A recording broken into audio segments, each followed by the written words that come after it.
आविर्भावितम् आविराविर्मयेति वेदस्य महानीस्थः श्रुतं मे मा प्रहासीत् अनेनादीतेन अहोरात्रान् सन्ततामि कृतं वदिष्यामि सत्यं वदिष्यामि तन्मामवतु तद्वक्तारमवतु अवतु माम् अवतु वक्तारम् अवतु वक्तारम् ओम शांति शांति शांतिः।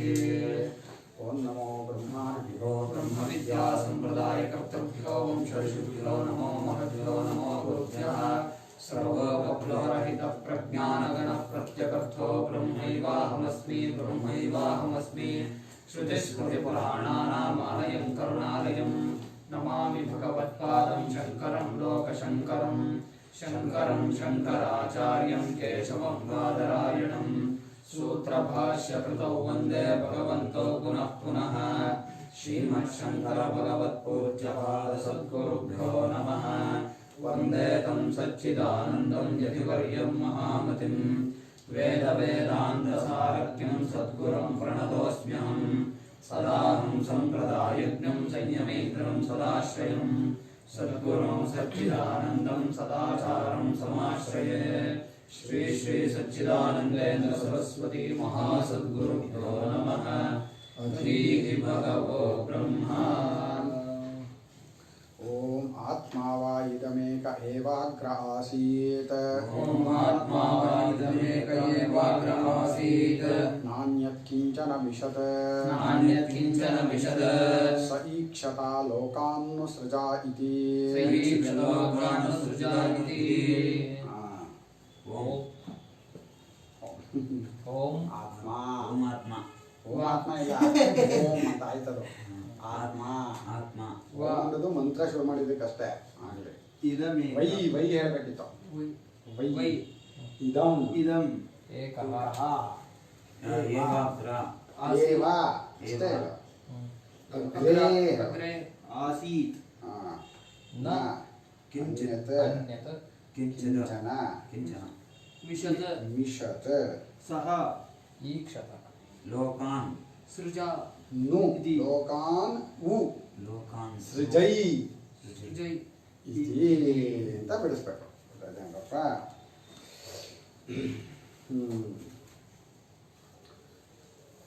ಆತ್ಮನೇ ಅದು ಇದುವರೆಗೆ ಐತ್ರೇಯದಲ್ಲಿ ನಿನ್ನೆವರೆಗೆ ಒಂದು ಚರ್ಚೆ ಆಚಾರ್ಯರು ಶುರು ಮಾಡಿದರು. ಏನು ಅಂದರೆ ಜ್ಞಾನಿಗೆ ಕರ್ಮ ಉಂಟಾ ಇಲ್ವಾ, ಜ್ಞಾನಿಗೆ ಕರ್ಮ ಉಂಟಾ ಇಲ್ವಾ ಅಂತ ತೀರ್ಮಾನ ಮಾಡ್ತಾ ಇರೋದು ಒಂದು ಜ್ಞಾನದ ಹೆಚ್ಚುಗಾರಿಕೆ ತೋರಿಸೋದಕ್ಕೆ. ಆಚಾರ್ಯರು ಜ್ಞಾನಿಯಾದವನು ಅವನಿಗೆ ಯಾವ ಕರ್ಮವೂ ಇಲ್ಲ, ಏಕೆಂದರೆ ಅವನಿಗೆ ಕರ್ಮಕ್ಕೆ ಕಾರಣವಾದ ಕಾಮ ಇಲ್ಲ. ಅದು ಯಾಕೆ ಅಂದರೆ ತನ್ನನ್ನು ತಾನು ಪರಿಚ್ಛಿನ್ನ ರೂಪದಲ್ಲಿ ನೋಡಿಕೊಂಡೇ ಇಲ್ಲ. ತಾನು ಯಾವಾಗ ಪರಿಚ್ಛಿನ್ನನಾಗ್ತಾನೋ, ತಾನು ಒಂದು ತಂದ್ಕೊಂಡಾಗ ತಾನೇ ಆಗಿರುವ ತಾನೇ ಎಲ್ಲವೂ ಆಗಿದ್ದರೂ ತನಗಿಂತ ಇದು ಬೇರೆ ಅಂತ ಅನ್ಸುತ್ತೆ. ಅದರ ಬಗ್ಗೆ ಆಸೆ ಬರುತ್ತೆ. ಆ ಆಸೆಯನ್ನು ಪೂರೈಸ್ಕೊಳ್ಳೋಕೆ ಕರ್ಮ ಮಾಡ್ತಾನೆ, ಕರ್ಮದಿಂದ ಫಲ ಪಡ್ಕೊತಾನೆ, ಫಲಕ್ಕಾಗಿ ಮತ್ತೆ ಜನ್ಮ ಬರುತ್ತೆ. ಆದರೆ ಜ್ಞಾನಿಗೆ ಅಂದರೆ ಯಾರನ್ನ ನಾವು ಜ್ಞಾನಿ ಅಂತ ಗುರುತಿಸ್ತಾ ಇದ್ದೀವೋ ಅವನ ಅನುಭವದಲ್ಲವನು ನಾನು ಯಾವ ದೇಹೇಂದ್ರಿಯ ಮನೋಬುದ್ಧಿಗಳಲ್ಲ, ಕೇವಲ ಸಚ್ಚಿದಾನಂದ ಸ್ವರೂಪನಾದ ಪರಮಾತ್ಮನೇ ಆಗಿದ್ದೀನಿ ಅನ್ನೋ ನಿಶ್ಚಿತವಾದ ತಿಳುವಳಿಕೆ ಅವನಿಗಿರುತ್ತೆ. ಆಚಾರ್ಯರು ಇದರಲ್ಲಿ ಪರಂ ಹಿ ಆಪ್ತಕಾಮಂ ಸರ್ವ ಸಂಸಾರ ದೋಷವರ್ಜಿತಂ ಅಸಂಸಾರಿ ಅಸಂಸಾರಿ ಆತ್ಮ ಅಹಮಸ್ಮೀತ್ಯೇಷ ಆತ್ಮಾನುಭವ ಅಂತ. ಎಲ್ಲಕ್ಕೂ ಹೆಚ್ಚಿನದಾದ ಎಲ್ಲವನ್ನೂ ಪಡೆದುಕೊಂಡಾಗಿರುವ ಯಾವ ಸಂಸಾರ ದೋಷವೂ ಇಲ್ಲದ ಸಂಸಾರಿ ಅಲ್ಲದ ಕೇವಲ ಸಚ್ಚಿದಾನಂದ ಸ್ವರೂಪನಾದ ಪರಮಾತ್ಮನೇ ನಾನು ಅಂತ ಅವನು ಅರ್ಥ ಮಾಡ್ಕೊಂಡಿರ್ತಾನೆ. ಹಾಗೆ ಅರ್ಥ ಮಾಡ್ಕೊಂಡಿರೋದ್ರಿಂದ ಅವನಿಗೆ ಯಾವ ಕರ್ಮವೂ ಇಲ್ಲ, ಯಾವ ಕರ್ಮವೂ ಇಲ್ಲದೇ ಇರೋದ್ರಿಂದ ಮತ್ತೆ ಅವನು ಯಾವ ಫಲವನ್ನೂ ಪಡ್ಕೊಳ್ಳಲ್ಲ, ಅಂದರೆ ಅದಕ್ಕಾಗಿ ಜನ್ಮಗಳನ್ನು ತಗೊಳ್ಳಲ್ಲ. ಅಂಥ ಜ್ಞಾನಿ ಏನು ಮಾಡ್ತಾನೆ ಅಂತ ಲೋಕದಲ್ಲಿ ಪ್ರಶ್ನೆ ಬಂದೇ ಬರುತ್ತೆ. ಎಲ್ರಿಗೂ ನಮಗೆ ನಾವು ಏನನ್ನಾದರೂ ಒಂದನ್ನು ಮಾಡೇ ಬದುಕಬೇಕು, ಏನೂ ಮಾಡಲಿಲ್ಲ ಅಂದರೆ ಇರೋಕ್ಕೆ ಆಗಲ್ಲ ಅನ್ನೋದೊಂದಿದೆ. ಅದು ಸತ್ಯನೂ ಹೌದು. ಎಲ್ಲಿವರೆಗೆ ಅಂದರೆ ದೇಹೇಂದ್ರಿಯ ಮನೋಬುದ್ಧಿಗಳು ಅನ್ನೋದು ತೋರ್ಕೊಳ್ಳೋವರೆಗೂ ಕೂಡ ಅವುಗಳು ಏನನ್ನೋ ಒಂದನ್ನು ಮಾಡ್ತಾನೆ ಇರುತ್ತೆ. ಕೆಲವು ಸಲ ನಾನು ಮಾಡ್ತಾ ಇದ್ದೀನಿ ಸೇರಿಸ್ಕೋಬೇಕು ಅಂದರೆ ನಾವು ಮಾಡ್ತಾ ಇದ್ದೀವಿ, ಅದು ಸೇರಿಸ್ದೇ ಇದ್ರೂ ಅದು ನಡೆಯುತ್ತೆ. ಈಗ ನನ್ನ ಹಾರ್ಟ್ ಹೊಡಿತಾ ಇದೆ ಅಂತ ಹೇಳ್ಕೊಂಡ್ರೆ ಮಾತ್ರ ಹೊಡೆಯುತ್ತಾ? ಇಲ್ಲ. ಯಾರೋ ನಾವೇನು ಹೇಳ್ಕೊತಾ ಇಲ್ಲ, ಅದ್ರ ಪಾಡಿಗೆ ಅದು ಕೆಲಸ ನಡೆಸ್ತಾ ಇದೆ. ಹಾಗೆ ದೇಹೇಂದ್ರಿಯ ಮನೋಬುದ್ಧಿಗಳು ಪ್ರಾರಬ್ಧ ಕರ್ಮಕ್ಕೆ ವಶವಾಗಿ ಎಲ್ಲಿಯವರೆಗಿರಬೇಕೋ ಅಲ್ಲಿವರೆಗೆ ಅದು ಏನೋ ಒಂದು ನಡಿಬೇಕು, ಅದು ನಡೆಯುತ್ತೆ, ಮಾಡುತ್ತೆ. ಅದು ಲೋಕದಲ್ಲಿ ನಮಗೆ ನಾನು ಅನ್ನೋದನ್ನು ಸೇರಿಸ್ಕೊಳ್ಳಿಲ್ಲ ಅಂದರೆ ಏನೂ ಕ್ರಿಯೆ ನಡೆಯಲ್ಲ ಅಂತ ನಾವು ಅಂದ್ಕೊಂಬಿಟ್ಟಿದ್ದೀವಿ. ನಮ್ಗೆ ಹಾಗೆ ಅಭ್ಯಾಸನೇ ಆಗಿರೋದು. ಅದರಿಂದ ಜ್ಞಾನಿಗೆ ದೇಹೇಂದ್ರಿಯಗಳಲ್ಲಿ ನಾನು ಅಂತ ಅಭಿಮಾನ ಇರಲ್ಲ, ಕಾಮ ಇರಲ್ಲ. ಆದ್ದರಿಂದ ಅವನು ಏನೂ ಮಾಡಲ್ಲ. ಅಂದರೆ ಏನು ದೇಹೇಂದ್ರಿಯಗಳಿಂದ ನಡೆದರೂ ಕೂಡ ನಾನೇನೂ ಮಾಡಿಲ್ಲ ಅಂತಲೇ ಅಂದ್ಕೊಂಡಿರ್ತಾನೆ. ದೇಹೇಂದ್ರಿಯಗಳು ಏನನ್ನು ಬೇಕಿದ್ರೂ ಮಾಡಬಹುದು, ಆಯಾಯ ಪ್ರಾರಬ್ಧ ಕರ್ಮಕ್ಕೆ ವಶವಾಗಿ. ಅರ್ಜುನನು ಜ್ಞಾನಿನೇ, ಯುದ್ಧನೇ ಮಾಡಿದ.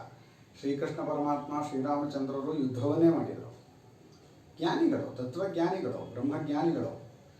ಆಗಲಿ ಆ ದೇಹೇಂದ್ರಿಯ ಮನೋಬುದ್ಧಿಗಳಿಂದ ಏನು ನಡೆದ್ರೂ ನಾನು ಅದಕ್ಕೆ ಸಂಬಂಧಪಟ್ಕೊಂಡಿಲ್ಲ ಅಂದ್ಕೊಂಡಿರುವಂಥ ಅವನು ಏನು ಮಾಡ್ತಾನೆ ಅಂತ ಕೇಳಿದರೆ, ಸಹಜವಾಗಿ ಲೋಕದಲ್ಲಿ ಸನ್ಯಾಸಾಶ್ರಮ ಅಂತ ಒಂದಿದೆ. ಆ ಆಶ್ರಮ ಏನನ್ನು ಮಾಡೋಕ್ಕೋಸ್ಕರ ಇರೋದಲ್ಲ. ಅದು ಬ್ರಹ್ಮಚಾರಿ ಗೃಹಸ್ಥಾದಿಗಳಲ್ಲಿ ಮತ್ತು ವಾನಪ್ರಸ್ಥನೂ ಸೇರಿ ಅಲ್ಲಿ ಯಾವುದಾದರೂ ಒಂದು ವಿಧಿಪ್ರಧಾನವಾದ ಕ್ರಿಯೆಗಳಿವೆ. ಬ್ರಹ್ಮಚಾರಿಗೆ ಗುರು ಶುಶ್ರೂಷೆ, ಅಗ್ನಿ ಪರಿಚರ್ಯೆ, ವೇದಾಧ್ಯಯನ, ಶಾಸ್ತ್ರಾಧ್ಯಯನ ಅನ್ನೋದು ವಿಧಿ ಮಾಡಲೇಬೇಕವನು.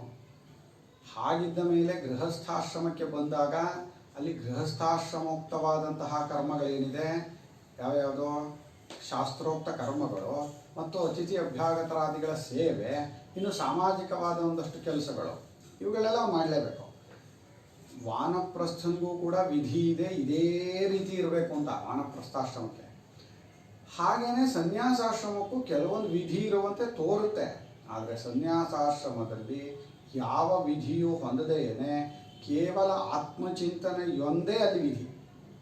ಸನ್ಯಾಸಗೆ ಏನನ್ನಾದರೂ ವಿಧಿಸಿದ್ದಾರೆ ಅಂತ ಹೇಳೋದಾದರೆ ಆತ್ಮಚಿಂತನೆಯನ್ನು ಬಿಟ್ಟು ಇನ್ನೇನೂ ಮಾಡಬೇಡಪ್ಪ ನೀನು ಅನ್ನೋದನ್ನು ವಿಧಿಸಿದ್ದಾರೆ. ಅದು ಬಿಟ್ಟು ಬೇರೆದು ಮಾಡೋದು ಸನ್ಯಾಸಾಶ್ರಮಕ್ಕೆ ತಪ್ಪಾಗತ್ತೆ. ಆದ್ದರಿಂದ ಜ್ಞಾನಿ ಆದವನು ಕೂಡ ಗೃಹಸ್ಥಾಶ್ರಮದಲ್ಲೇ ಇದ್ದ ಜ್ಞಾನಿ ಆದರೂ ಕೂಡ ಅವನು ಸನ್ಯಾಸವನ್ನೇ ಮಾಡ್ತಾನೆ. ಸಹಜವಾಗಿರುವಂಥ ಆಶ್ರಮ ಯಾವುದೋ, ಎಲ್ಲಿ ಕರ್ಮಗಳ ಒಂದು ತೊಡಕು ಅನ್ನೋದಿರಲ್ವೋ, ಏನನ್ನೋ ಒಂದು ಮಾಡಬೇಕು ಅನ್ನೋದಿರಲ್ವೋ, ಕೇವಲ ಆತ್ಮಚಿಂತನೆಯಲ್ಲಿ ಇರೋದಕ್ಕೆ ಮತ್ತು ದೇಹ ಬದುಕೊಳ್ಳೋಕ್ಕೋಸ್ಕರ ಭಿಕ್ಷಾದಿಗಳ ವ್ಯವಸ್ಥೆ ಇದೆಯೋ ಅಲ್ಲಿರ್ತಾನೆ ಅಂತ ಹೇಳಿದ್ದು. ಈಗ ಐತರೇಯರ ಮಂತ್ರವನ್ನು ಶುರು ಮಾಡಿದ್ದಾರೆ. ಏನು ಅಂತ? ಆತ್ಮನೇ ಮೊದಲು, ಇದೆಲ್ಲವೂ ಆತ್ಮನೊಬ್ಬನೇ ಆಗಿತ್ತು. ಇದಂ ಅಂದರೆ ಇದು ಅಂತ ಹೇಳುವಾಗ ಹಿಂದೆ ಮುಂದೆ ಯಾವ ಉಪಪದಗಳನ್ನು ಸೇರಿಸಲಿಲ್ಲ ಅಂದರೆ ಈ ವೇದಾಂತದಲ್ಲಿ ಅವಾಗ ಇಡೀ ಪ್ರಪಂಚವನ್ನು ತಗೋಬೇಕು ಅಂತಿದೆ. ಯಾಕೆಂದರೆ ಇದು ಅದು ಅನ್ನೋದೆಲ್ಲ ಸರ್ವನಾಮ ಶಬ್ದಗಳು. ಆ ಸರ್ವನಾಮ ಶಬ್ದಗಳಿಗೆ ಯಾವ ಉಪಪದವನ್ನು ಸೇರಿಸದೇ ಇರೋವಾಗ ಏನು ತಗೋಬೇಕು? ಇಡೀ ಜಗತ್ತನ್ನು ತಗೋಬೇಕು ಅಂತ. ಆದ್ದರಿಂದ ಇದು ಅನ್ನುವಾಗ ಈ ಇಡೀ ಜಗತ್ತು ಅಗ್ರೆ ಅಂದರೆ ಮೊದಲು ಅಂತ. ಮೊದಲು ಅಂದರೆ ಸೃಷ್ಟಿಗೆ ಮುಂಚೆ ಈ ಜಗತ್ತು ಆತ್ಮನೊಬ್ಬನೇ ಆಗಿತ್ತು. ಭಾರಿ ಇಂಪಾರ್ಟೆಂಟ್ ವಾಕ್ಯ ಇದೆಲ್ಲ. ಸೃಷ್ಟಿಗೆ ಮುಂಚೆ ಈ ಜಗತ್ತು ಆತ್ಮನೊಬ್ಬನೇ ಆಗಿತ್ತು. ಸೃಷ್ಟಿಗೆ ಮುಂಚೆ ಜಗತ್ತು ಇರಲಿಲ್ಲ ಹೇಳ್ಬೋದಾಗಿತ್ತು. ತುಂಬ ಸುಲಭದ ವಾಕ್ಯ. ಸೃಷ್ಟವಾಗೋದಕ್ಕೆ ಮುಂಚೆ ಯಾವುದೂ ಇರಲಿಲ್ಲ, ಆತ್ಮರೂಪದಲ್ಲಿತ್ತು. ಆತ್ಮನು ನೋಡಿ, ಈಗ ಸೃಷ್ಟಿಗೆ ಮುಂಚೆ ಅಂತ ಹೇಳುವಾಗ ಆತ್ಮನೊಬ್ಬನೇ ಇದ್ದ ಅನ್ನೋವಾಗ ಆತ್ಮನೇ ಜಗತ್ತನ್ನು ಸೃಷ್ಟಿ ಮಾಡ್ದ ಅಂತ ಆಯಿತು. ಆದರೆ ಆತ್ಮನು ಜಗತ್ತನ್ನು ಸೃಷ್ಟಿ ಮಾಡುವುದಕ್ಕೆ ಯಾವ ಉಪಕರಣಗಳು ಕೂಡ ಆತ್ಮನಲ್ಲೇನಿರಲಿಲ್ಲ. ಯಾಕೆ? ಉಪಕರಣಗಳೆಲ್ಲ ಸೃಷ್ಟಿ ಆದಮೇಲೆ ಬರೋದು. ಅದ್ರಿಗೆ ಏನಂತ ಜಗತ್ತು ಅಂದರೆ ಆತ್ಮನೇ ಜಗತ್ತಾಗಿ ತೋರಿಕೊಂಡಿದ್ದಾನೆ ಅಂತ ಸೃಷ್ಟಿ ಪ್ರಕ್ರಿಯೆಯಲ್ಲಿ ತೋರಿಕೊಂಡಿದ್ದಾನೆ ಅಂತ ಹೇಳ್ತೀವಿ. ತಿಳುವಳಿಕೆ ಪ್ರಧಾನವಾಗುವಾಗ ಆತ್ಮನನ್ನು ಜಗತ್ತಾಗಿ ನೋಡ್ತಾ ಇದ್ದೀವಿ ಅಂತ. ಆತ್ಮ ಯಾಕೆ ಸೃಷ್ಟಿ ಆಗ್ತಾನೆ? ಆತ್ಮ ಯಾಕೆ ಈ ಥರ ತೋರ್ಕೋತಾನೆ? ಹಗ್ಗವು ಹಾವಾಗಿ ಸೃಷ್ಟವಾಗಿದೆ ಹೇಳ್ಬೋದು. ಒಂದು ವಾಕ್ಯ. ಯಾಕೆ ಹುಟ್ಟಿದೆ ಅಂದ್ಕೊಳ್ಳೋನಿಗೆ ಹಗ್ಗವೇ ಕಣ ಆ ರೀತಿ ತೋರ್ಕೊಂಡಿದೆ ಹೇಳ್ಬೋದು.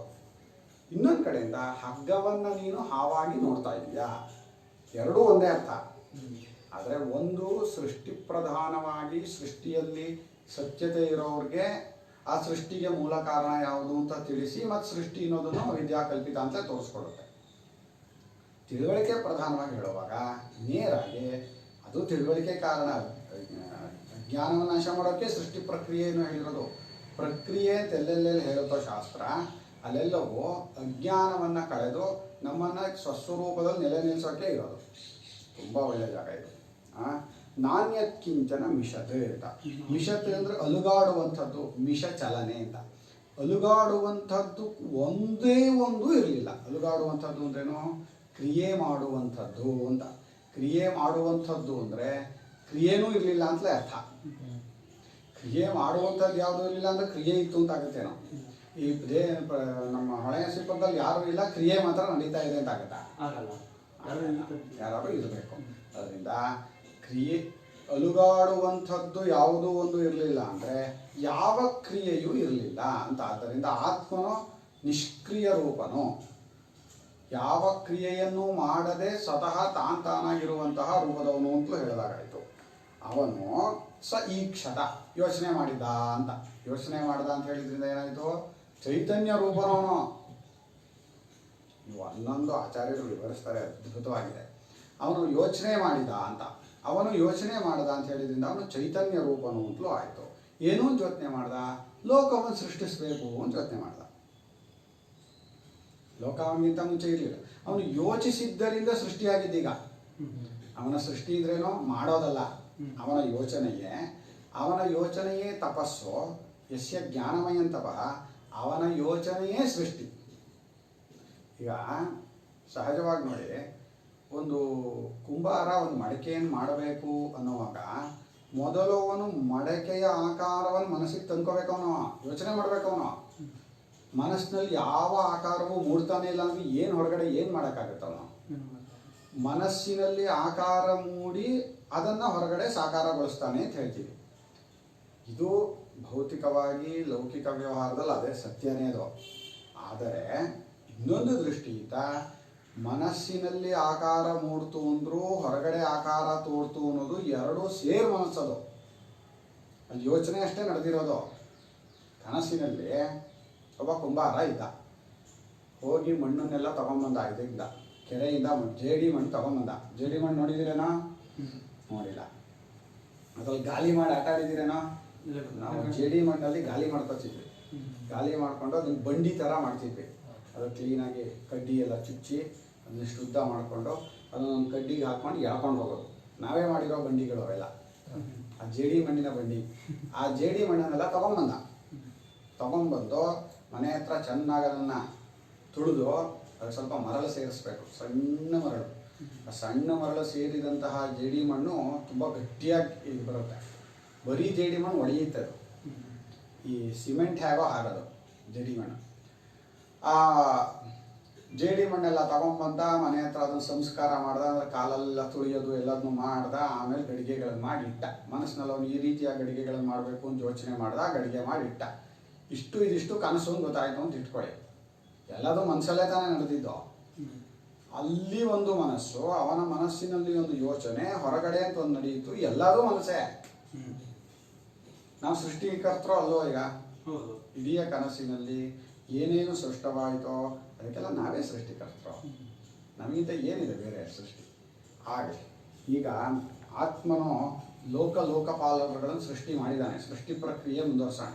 ಸೃಷ್ಟಿ ಪ್ರಕ್ರಿಯೆಯನ್ನು ಹೇಳುವ ರೀತಿಯಲ್ಲಿ, ಸೃಷ್ಟಿಯನ್ನು ಹೇಳುವ ರೀತಿಯಲ್ಲಿ ಆತ್ಮನೇ ಎಲ್ಲವೂ ಆಗಿದೆ ಅಂತಲೇ ತಿಳಿಸ್ತಾ ಇರೋದು. ಯಾಕೆ? ಜ್ಞಾನ ಪ್ರಕರಣದಲ್ಲಿ ಸೃಷ್ಟಿಯಾಗಿದೆ ಅನ್ನೋದ್ರಲ್ಲಿ ತಾತ್ಪರ್ಯ ಇಲ್ಲ. ಯಾವ ಕ್ರಿಯಾಪದಕ್ಕೂ ತಾತ್ಪರ್ಯ ಇಲ್ಲ. ಇಲ್ಲಿ ಕ್ರಿಯಾಪ್ರಧಾನವಾದ ಉಪದೇಶ ಅಲ್ಲ. ಇಲ್ಲಿ ಕ್ರಿಯೆ ಅಂತ ಇರೋದು ಒಂದು ತಿಳುವಳಿಕೆ. ನಾಮರೂಪ ಕ್ರಿಯೆಗಳೆಲ್ಲವೂ ಇಲ್ಲೊಂದು ತಿಳುವಳಿಕೆನೇ ಹೊರತು ಒಂದು ಪ್ರತ್ಯಯವೇ ಹೊರತು ಅಲ್ಲೇನೋ ಆಗಿದೆ ಅಂತಲ್ಲ.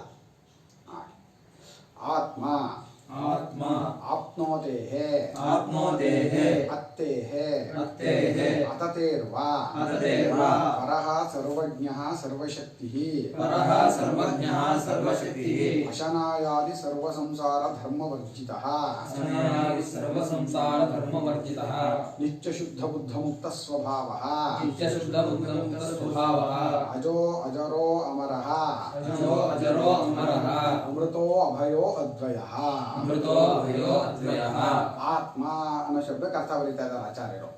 ಆತ್ಮ ಅಂದ್ರೆ ಆಪ್ನೋತೇರಾತ್ಮ ಅತ್ತೇಹೇ ಆತ್ಮ ಅಥತೇರ್ವ ಆತ್ಮ ಅಂತ.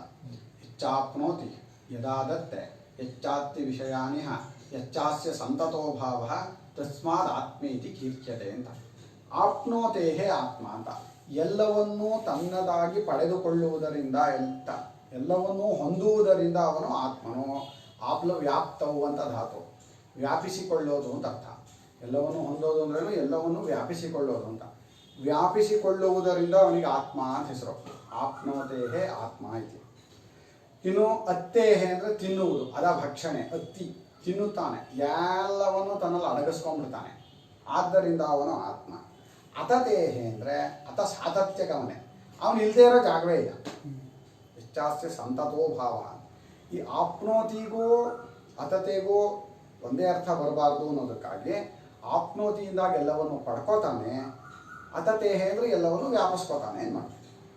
ಇಲ್ಲಾಂದ್ರೆ ಒಂದೇ ಅರ್ಥ ನೋಡ. ಅತ ಸಾತತ್ಯ ಗಮನೆ ಆಪ್ಲ ವ್ಯಾಪ್ತವು. ವ್ಯಾಪ್ತವು ಅನ್ನುವಾಗ ಪಡೆದುಕೊಳ್ತಾನೆ. ಆಪ್ತಕಾಮ ಅವನು ಎಲ್ಲವನ್ನು ಪಡ್ಕೊಂಡು ಆಗಿದೆ, ಪಡ್ಕೊಳ್ಬೇಕಾಗಿರೋದು ಏನೂ ಇಲ್ಲ. ಇಲ್ಲ ಆತ್ಮ ಅಂದರೆ ವ್ಯಾಪಿಸ್ಕೊಳ್ಳೋದ್ರಿಂದ ಅಂದರೆ ಎಲ್ಲವನ್ನೂ ಪಡೆದುಕೊಳ್ಳೋದ್ರಿಂದಲೂ, ಅತ್ತಿ ಅಂದರೆ ಎಲ್ಲವನ್ನು ತಿನ್ನೋದ್ರಿಂದ ಎಲ್ಲವನ್ನು ತನ್ನಲ್ಲೇ ತಾನು ಅಡಗಿಸ್ಕೊತಾನೆ. ಎಲ್ಲಿಂದ ಇದೆಲ್ಲ ಹುಟ್ಟಿದೆಯೋ ಅಲ್ಲೇ ಅಡಗಬೇಕು. ಈ ಜಗತ್ತು ಮೊದಲು ಏನಾಗಿತ್ತು? ಆತ್ಮನೇ. ಮತ್ತು ಅಡಗೋದೆಲ್ಲಿ? ಆತ್ಮನಲ್ಲಿ. ಯಾಕೆ? ಇದು ಈಗಲೂ ಆತ್ಮನೇ ಆಗಿದ್ದರೋದ್ರಿಂದ. ಗುಳ್ಳೆಗಳು ನೀರಿನಿಂದ ಹುಟ್ಟಿ ನೀರಿನಲ್ಲಿ ತೋರಿ ನೀರಲ್ಲೇ ಅಡಗುತ್ತೆ. ಅದೇ ಅದು ಗುಳ್ಳೆ ಅಂತ ನೋಡ್ತಾ ಇರೋದು ಕೇವಲ ನಮ್ಮ ದೃಷ್ಟಿಯಿಂದಲೇ ಹೊರತು ನೀರಿನ ಕಡೆಯಿಂದ ಗುಳ್ಳೆ ಅನ್ನೋದನ್ನು ಹುಟ್ಟಿಸಿದ್ದೀನಿ, ನನಗಿಂತ ಬೇರೆಯಾಗಿ ಅದಿದೆ ಅನ್ಸಲ್ಲ ಯಾವಾಗಲೂ. ಅಲೆಗಳು, ನೊರೆಗಳು, ಗುಳ್ಳೆಗಳು ಎಲ್ಲವೂ ನನಗಿಂತ ಬೇರೆಯಾಗಿವೆ. ನೀರು ಯಾವ ಥರ ಯೋಚನೆ ಮಾಡುತ್ತಾ? ನೀರು ಕಡೆಯಿಂದ ಏನೂ ಆಗಿಲ್ಲ. ನೋಡುವ ನಮ್ಮ ಕಡೆಯಿಂದ ನೀರಿನಿಂದ ಗುಳ್ಳೆಗಳು ಹುಟ್ಟಿವೆ ಎಂದ. ನೀರಿನಿಂದ ಗುಳ್ಳೆಗಳು ಹುಟ್ಟಿ ಎಲ್ಲಿ ಇವೆ? ನೀರಲ್ಲೇ ಅಡಗುತ್ತವೆ. ಏನೂ ಆಗೇ ಇಲ್ಲ. ಆಗಿಲ್ಲದೆ ಇರೋದು ನೋಡೋದ್ರಲ್ಲಿ ನಾವು ಭಾರಿ ಮೇಲ್ಮಟ್ಟದವರು. ಏನೂ ಆಗಿಲ್ವಲ್ಲ, ಅದನ್ನು ಇದೆ ಅನ್ಕೊಳ್ಳೋದ್ರಲ್ಲಿ ಭಾರಿ ಶೂರರು. ಆದ್ದರಿಂದ ಹಾಗೆ ನಮಗೆ ಬುದ್ಧಿ ಇದೆಯಲ್ಲ, ನಮಗೆ ಸಹಜವಾಗಿ ಏನೋ ಆಗಿದೆ, ಏನೋ ಆಗಬೇಕು, ಏನೋ ಆಗಿದೆ, ಪ್ರಪಂಚ ಸೃಷ್ಟವಾಗಿದೆ ತಂದ್ಕೊಂಡಿರೋದ್ರಿಂದ ನಮಗೆ ಏನನ್ನಾದರೂ ಮಾಡಿ ಒಂದು ಇದನ್ನು ಪಡಿಬೇಕು ಅನ್ನೋ ಬುದ್ಧಿನೇ ಉಂಟಾಗುತ್ತೆ. ಯಾಕೆ? ಇಡೀ ಸೃಷ್ಟಿಯನ್ನು ರಚನೆ ಆಯಿತು ಅಂತ ಮಾಡ್ಕೋತೀವಿ. ಆದ್ದರಿಂದ ಸೃಷ್ಟಿಯ ಒಳಗೂ ಕೂಡ ನಾವು ಕ್ರಿಯಾಪ್ರಧಾನವಾಗೇ ನೋಡ್ತೀವಿ. ಇಡೀ ಜಗತ್ತಿಗೆ ಕ್ರಿಯೆಯನ್ನು ಅಂಟಿಸಿರೋದ್ರಿಂದ ಕ್ರಿಯೆಯಿಂದ ಆಯಿತು ಅನ್ನೋದಾದರೆ ಒಳಗಿರೋದೆಲ್ಲದರಲ್ಲೂ ಕ್ರಿಯೆ ನಡೀತಾನೆ ಇರಬೇಕು. ಆದ್ರಿಂದ ನಮಗೆ ಏನಾದರೂ ಒಂದನ್ನು ಪಡೆಯೋದು, ಹೊಂದೋದು ಅಂದರೆ ಕ್ರಿಯಾರೂಪವಾಗೇ ಯೋಚನೆ ಬರುತ್ತೆ. ಆದ್ದರಿಂದ ಈಗ ಸೃಷ್ಟಿ ಪ್ರಕ್ರಿಯೆಯನ್ನೇ ಶುರು ಮಾಡಿ ಅದು ಕೂಡ ಕೇವಲ ಜ್ಞಾನವೇ. ಇನ್ನು ತಿಳುವಳಿಕೆಯನ್ನೇ ಸೃಷ್ಟಿ ಅಂತ ಇದೆಯಾ? ಹೇಗೆ ಅಂದರೆ ಕುಂಬಾರ ಮಡಿಕೆ ಮಾಡ್ದ ಅಂತ ಹೇಳ್ತೀವಿ. ನಮಗೆ ಮಾಡ್ದ ಅನ್ನೋದ್ರಲ್ಲಿ ತಾತ್ಪರ್ಯ. ಏನು ಮಾಡಿದ್ನಪ್ಪ? ಕುಂಬಾರನಿಂತ ಇದ್ರಲ್ಲಿ ತಗೊಳ್ಳಿ, ಬಡಗಿಲಿ ತಗೊಳ್ಳಿ. ಬಡಗಿಯು ಬಾಗಿಲನ್ನು ಮಾಡಿದ ಅಂತೀವಿ. ಅಥವಾ ಈ ಮೇಜನ್ನು ಮಾಡಿದ, ಕಾಣಿಸ್ತಾ ಇದೆ ಅಲ್ಲೊಂದಿಷ್ಟು ಅದ್ರದ್ದು ಸಣ್ಣ ಮೇಜ್ ಕಾಣಿಸ್ತಾ ಇದೆ. ಮೇಜನ್ನು ಮಾಡಿದ ಅನ್ನೋದಾದರೆ ಅವನು ಕೆತ್ತಿದ್ನೇ ಹೊರತು ಏನಾದ್ರು ತುಂಬಿದ್ನ? ತಕ್ಷ ತನೂಕರಣೆ ಅಂತ ಹೆಸರು ಸಂಸ್ಕೃತದಲ್ಲಿ, ತಕ್ಷಕ ಅಂತ ಹೆಸರು ಅವನಿಗೆ. ಅಂದರೆ ಸಣ್ಣದು ಮಾಡುವವನು ಅಂತ. ಅವನು ದಪ್ಪದು ಮಾಡೋನಲ್ಲ. ಮರ ನೀನು ಎಷ್ಟು ದೊಡ್ಡ ಮರ ಕೊಡೋನು ಕೆತ್ತತಾನೇ ಹೊರತು ಅವನು ತುಂಬಲ್ಲ, ಅದಕ್ಕೆ ಅಂಟಿಸಲ್ಲ ತಗೊಂಬಂದ. ಆದರೆ ನಮಗೇನು ಅಂದರೆ ಮಾಡೋದು ಅನ್ನೋದು ತಾತ್ಪರ್ಯ ಇರೋದ್ರಿಂದ ಅವನು ಮೇಜನ್ನು ಮಾಡಿದ ಅನ್ಸುತ್ತೆ. ಆಚಾರ್ಯರು ಬರೀತಾರೆ, ಮೇಜು ಅನ್ನೋದು ಅದರಲ್ಲಿ ಇರಲಿಲ್ಲ ಅಂದರೆ ಇಲ್ಲದೆ ಇರೋದು ತುಂಬಕ್ಕಾಗ್ತಿರ್ಲಿಲ್ಲ ಅವನು. ನೀನು ಈ ಕಡ್ಡಿ, ಸಣ್ಣ ಕಡ್ಡಿ ಸಿಗುತ್ತಲ್ಲಪ್ಪ ಇಲ್ಲಿ, ಅದರಲ್ಲಿ ಮೇಜು ಅನ್ನೋದು ಇಲ್ಲ. ಮೇಜಿನ ಆಕಾರ ಮಾಡೋಕೆ ಅದರಿಂದ ನೀನು ಕಡ್ಡಿಲಿ ಮೇಜು ಮಾಡೋಕ್ಕಾಗಲ್ಲ. ಯಾಕೆ ಅದ್ರಲ್ಲಿ ಇಲ್ಲದೆ ಇರೋದು ನೀನು ಮಾಡೋದಾಗಿದ್ದಿದ್ರೆ ಒಂದು ಕಡ್ಡಿಯಿಂದಲೇ ಮೇಜ್ ಮಾಡ್ಬೋದಾಗಿತ್ತು. ಆಗಲ್ಲ. ಅಂದ್ರೆ ಹೊರಗಡೆಯಿಂದ ತುಂಬಿಲ್ಲ ಏನು, ಅದರಲ್ಲಿ ಆ ಆಕಾರ ಅನ್ನೋದಿತ್ತು, ಅದು ಬೇರೆಯ ಆಕಾರದಿಂದ ಮರೆಯಾಗಿತ್ತು. ಆ ಬೇರೆಯ ಆಕಾರಗಳನ್ನು ತೆಗೆದ ಅಷ್ಟೇ. ಇಲ್ಲೇ ಇರೋದನ್ನೇ ತುಂಬಿಲ್ವಲ್ಲ, ಅದು ನಮಗೆ ಮಾಡ್ದ ಅಂತ ಅನ್ಸುತ್ತೆ. ಹಾಗೆ ಬಡಗಿ ಮಾಡಿಲ್ವಾ, ಬಡಗಿ ಆಗಿರ್ಬೇಕಿಲ್ವ ಏನು ಮಾಡೋದಕ್ಕೆ ಅನ್ಸುತ್ತೆ. ಬಡಗಿ ಬೇಕು. ಅವನಿಗೆ ಯಾವ ಮರವನ್ನು ನೋಡಿದಾಗ ಅದರಲ್ಲಿ ಎಷ್ಟು ಆಕಾರಗಳಿದೆ ಅಂತ ಅವನಿಗೆ ಗೊತ್ತಾಗುತ್ತೆ. ಇದರಲ್ಲಿ ಬಾಗಿಲವಾಡ ಎಷ್ಟು ಬರುತ್ತೆ, ಬಾಗಿಲು ಚೌಕ ಎಷ್ಟು ಬರುತ್ತೆ, ಮತ್ತು ಬಾಗಿಲುಗಳು ಎಷ್ಟು ಬರುತ್ತೆ, ಕಿಟಕಿ ಎಷ್ಟು ಬರುತ್ತೆ, ಆ ಆಕಾರಗಳೆಲ್ಲ ಅವನಿಗೆ ಕಾಣಿಸುತ್ತೆ. ಅದಕ್ಕೆ ಅಡ್ಡಿಯಾಗಿರುವ ಬೇರೆ ಆಕಾರವನ್ನು ತೆಗಿಯಕ್ಕೆ ಹೋಗ್ಬೇಕು. ಮಾಡೋದೇನು ಅವನು? ಇದು ಜ್ಞಾನ ಪ್ರಧಾನವಾದ ತಿಳುವಳಿಕೆ. ಆದರೆ ಕ್ರಿಯಾಪ್ರಧಾನವಾಗಿ ಬಡಗಿಯು ಬಾಗಿಲುಗಳನ್ನು ಮಾಡುತ್ತಾನೆ, ಕುಂಬಾರನು ಗಡಿಗೆಯನ್ನು ಮಾಡುತ್ತಾನೆ. ಅಲ್ಲಪ್ಪ, ಗಡಿಗೆ ಅನ್ನೋದು ನಿಜವಾಗಿಯೂ ಮಣ್ಣಿನ ಆಕಾರದಲ್ಲಿ ಇರಲಿಲ್ಲ ಅಂದರೆ, ಮಣ್ಣಿನಲ್ಲಿ ಸೇರಿರಲಿಲ್ಲ ಅಂದರೆ ಗಡಿಗೆ ಅನ್ನೋದು ಮುಂಚೆ ಇತ್ತಾ? ಅದನ್ನೇನು ಹೊರಗಡೆ ತುಂಬಿದಾನ? ಇಲ್ಲ. ಆದ್ದರಿಂದ ಅವನು ಅದಕ್ಕೆ ಅಡ್ಡಿಯಾಗಿರೋದು ಅಂದರೆ ನಮಗೆ ಯಾವ ಆಕಾರ ಬೇಕು ಅಂತ ನಾವು ಅಂದ್ಕೊಂಡಿದ್ದೀವೋ ಆ ಆಕಾರವನ್ನು ಬಿಟ್ಟು ಉಳಿದು ಎಲ್ಲ ಆಕಾರ ನಮ್ಗೆ ಅಡ್ಡಿನೇ. ಅದೇ ನಮ್ಮ ಬುದ್ಧಿ. ಅದು ತೆಗೆಸ್ಬೇಕು ನಾವು. ಅಷ್ಟು ಈಗ ಅದು ಬೇಡ. ಈಗ ಇದನ್ನ ಸೃಷ್ಟಿ ಪ್ರಕ್ರಿಯೆಯಲ್ಲೇ ನೋಡಕ್ಕೆ ಹೋಗೋಣ. ಸೃಷ್ಟಿ ಪ್ರಕ್ರಿಯೆ ಪ್ರಕಾರ ಆತ್ಮನು ಅಂದರೆ ಆಪ್ನೋತಿ, ವ್ಯಾಪಿಸಿಕೊಂಡಿರೋದ್ರಿಂದಲೂ ಎಲ್ಲವನ್ನು ತನ್ನಲ್ಲಿ ಅಡಗಿಸಿಕೊಳ್ಳೋದ್ರಿಂದಲೂ ಸಂತತವಾಗಿ ಎಲ್ಲವನ್ನು ಹರಡಿಕೊಂಡಿರುವುದರಿಂದಲೂ ಆ ಆತ್ಮನು ಅವನಿಗೆ ಆತ್ಮ ಅಂತ ಹೆಸರು. ಈಗ ಅರ್ಥ ಮಾಡ್ಕೋಬೇಕು. ಆತ್ಮನು ಇದ್ದ, ಜಗತ್ತು ಮೊದಲು ಆತ್ಮನೇ ಆಗಿತ್ತು ಅನ್ನೋವಾಗ ಈ ಮೂರರ್ಥ ನಮ್ಮ ಮನಸ್ಸಿನಲ್ಲಿ ಓಡ್ತಾ ಇದ್ರೆ ಈಗ ಆತ್ಮ ಇಲ್ಲ ಅನ್ನೋ ಶಬ್ದಕ್ಕೆ ಅರ್ಥ ಬರಲ್ಲ. ಯಾಕೆ? ಸಂತತವಾಗಿ ಇರುವವನು, ಎಲ್ಲವನ್ನೂ ವ್ಯಾಪಿಸಿಕೊಂಡಿರುವವನು. ಎಲ್ಲವನ್ನೂ ವ್ಯಾಪಿಸ್ಕೊಂಡಿರೋನು ಈಗಿರಲ್ವಾ? ಯಾವಾಗಲೂ ವ್ಯಾಪಿಸ್ಕೊಂಡಿರಲೇಬೇಕವನು. ಅದರಿಂದ ಈ ಮನಸ್ಸು ಓಡ್ತಾ ಇರಬೇಕಿದು ಮನಸ್ಸಿನಲ್ಲಿ. ಆತ್ಮನು ಇವಾಗಿಲ್ಲ ಅನ್ನೋ ಬುದ್ಧಿ ಬರಬಾರ್ದು ಅಲ್ವಾ? ಹಾಗೆ ಅನ್ನಿಸ್ಬಿಡುತ್ತೆ. ಸೃಷ್ಟಿ ಪ್ರಕ್ರಿಯೆ ಅದೊಂದೇ ಕಷ್ಟ. ಏನನ್ನಾದರೂ ಒಂದು ಹೇಳಕ್ ಹೋದ್ರೆ ಅದ್ರಲ್ಲೊಂದು ತಪ್ಪು ಅರ್ಥವನ್ನೇ ತಗೊಳ್ಳೋದ್ರಲ್ಲಿ ನಮ್ಗೆ ಭಾರಿ ತಾತ್ಪರ್ಯ ಹೋಗ್ಬಿಡುತ್ತೆ. ಭೂತಕಾಲಕ್ಕೆ ತಳ್ತೀವಿ ಅವನ್ನ. ಹಾಗೆ ತಗೋಬಾರ್ದು. ಯಾಕೆ? ಆಚಾರ್ಯರು ಅದಕ್ಕೇನೆ ಈ ಮೂರನ್ನು ಇಟ್ಕೊಳ್ಳಿ ಯಾವಾಗಲೂ. ಆತ್ಮ ಅನ್ನುವಾಗ ಆತ್ಮ ಅನ್ನೋ ಶಬ್ದವೇ ಚೈತನ್ಯವನ್ನು ಹೇಳುತ್ತೆ. ಅದು ಸರ್ವವ್ಯಾಪಕವಾಗಿದೆ, ಆದ್ದರಿಂದ ಆತ್ಮ. ಎಲ್ಲವನ್ನೂ ತನ್ನಲ್ಲೇ ಅಡಗಿಸಿಕೊಳ್ಳುತ್ತದೆ, ಆದ್ದರಿಂದ ಆತ್ಮ. ಎಲ್ಲ ಕಡೆಯಲ್ಲೂ ಸಂತತ ಭಾವ ಅನ್ನೋದು ಎಲ್ಲ ಕಡೆಯಲ್ಲೂ ದೇಶ ಕಾಲಗಳನ್ನು ವ್ಯಾಪಿಸಿಕೊಂಡಿರುವಂಥದ್ದು ಅನ್ನೋ ದೃಷ್ಟಿಯಲ್ಲಿ ಅವನ ಆತ್ಮ. ಇದು ಮನಸ್ಸಿನಲ್ಲಿ ಇದ್ದರೆ ಆದ್ದರಿಂದಲೇ ಅವನು ಪರ, ವಿಲಕ್ಷಣ ಅಂತ. ಪರ ಅಂದ್ರೇನು? ಕಲ್ಪಿತನಲ್ಲದವನು, ವಿಲಕ್ಷಣನು ಅಂತ. ಯಾವುದಕ್ಕೆ ವಿಲಕ್ಷಣವನು? ಜಗತ್ತಿಗಿಂತ ವಿಲಕ್ಷಣನು ಅಂತ. ಅಲ್ಪ ಇಲ್ಲದೇ ಇರೋ ಜಗತ್ತಿಗೆ ವಿಲಕ್ಷಣ ಏನೋ? ಅದೇ ಅವನು ವಿಲಕ್ಷಣತೆ. ಜಗತ್ತಿಲ್ಲ, ಅವನೊಬ್ಬನೇ ಇರೋದು, ಅದರಿಂದಲೇ ಅವನು ವಿಲಕ್ಷಣ. ಜಗತ್ತಿನ ಯಾವುದಕ್ಕೂ ಅವನು ಹೊಂದಲ್ಲ. ಯಾಕೆ? ಇಡೀ ಜಗತ್ತು ಅನ್ನೋದನ್ನು ಒಟ್ಟಾಗಿ ತಗೊಂಡಾಗ ಅದಕ್ಕೆ ಒಂದೇ ಲಕ್ಷಣ, ಅದು ಇಲ್ಲ ಅಂತ. ಇಲ್ಲದೆ ಇರೋದಕ್ಕಿಂತ ಅವನು ಬೇರೆ. ಇಲ್ಲದೆ ಇರೋದಕ್ಕಿಂತ ಬೇರೆ ಅಂದರೆ ಇದೆ ಅನ್ಸುತ್ತೆ. ಇದೆ ಅನ್ನೋದನ್ನ ನಾವು ತಪ್ಪಾಗಿ ಅರ್ಥ ಮಾಡ್ಕೋತೀವಿ. ಏನಂತ? ಯಾವ ದೇಶದಲ್ಲಿ ಯಾವ ಕಾಲದಲ್ಲಿ ಇದೆ ಅಂತ. ಅದ್ರ ದೇಶ ಕಾಲಗಳ ಸೃಷ್ಟಿನೇ ಆಗಿಲ್ಲಪ್ಪ ಇನ್ನುವೇ. ಜಗತ್ತಿನ ಒಳಗೆ ದೇಶ ಕಾಲಗಳಿರೋದು. ದೇಶಕಾಲಗಳ ಸೃಷ್ಟಿಯನ್ನು ಮಾಡಿರುವ ಆತ್ಮ ಅವನು. ಅವನು ಎಲ್ಲಿದ್ದಾನೆ ಪ್ರಶ್ನೆ ಮಾಡಬೇಡ, ಹೇಗಿದ್ದಾನೆ ಮಾಡಬೇಡ. ಯಾಕೆ? ಅವನಿದ್ದಾನೆ ಅಷ್ಟೆ.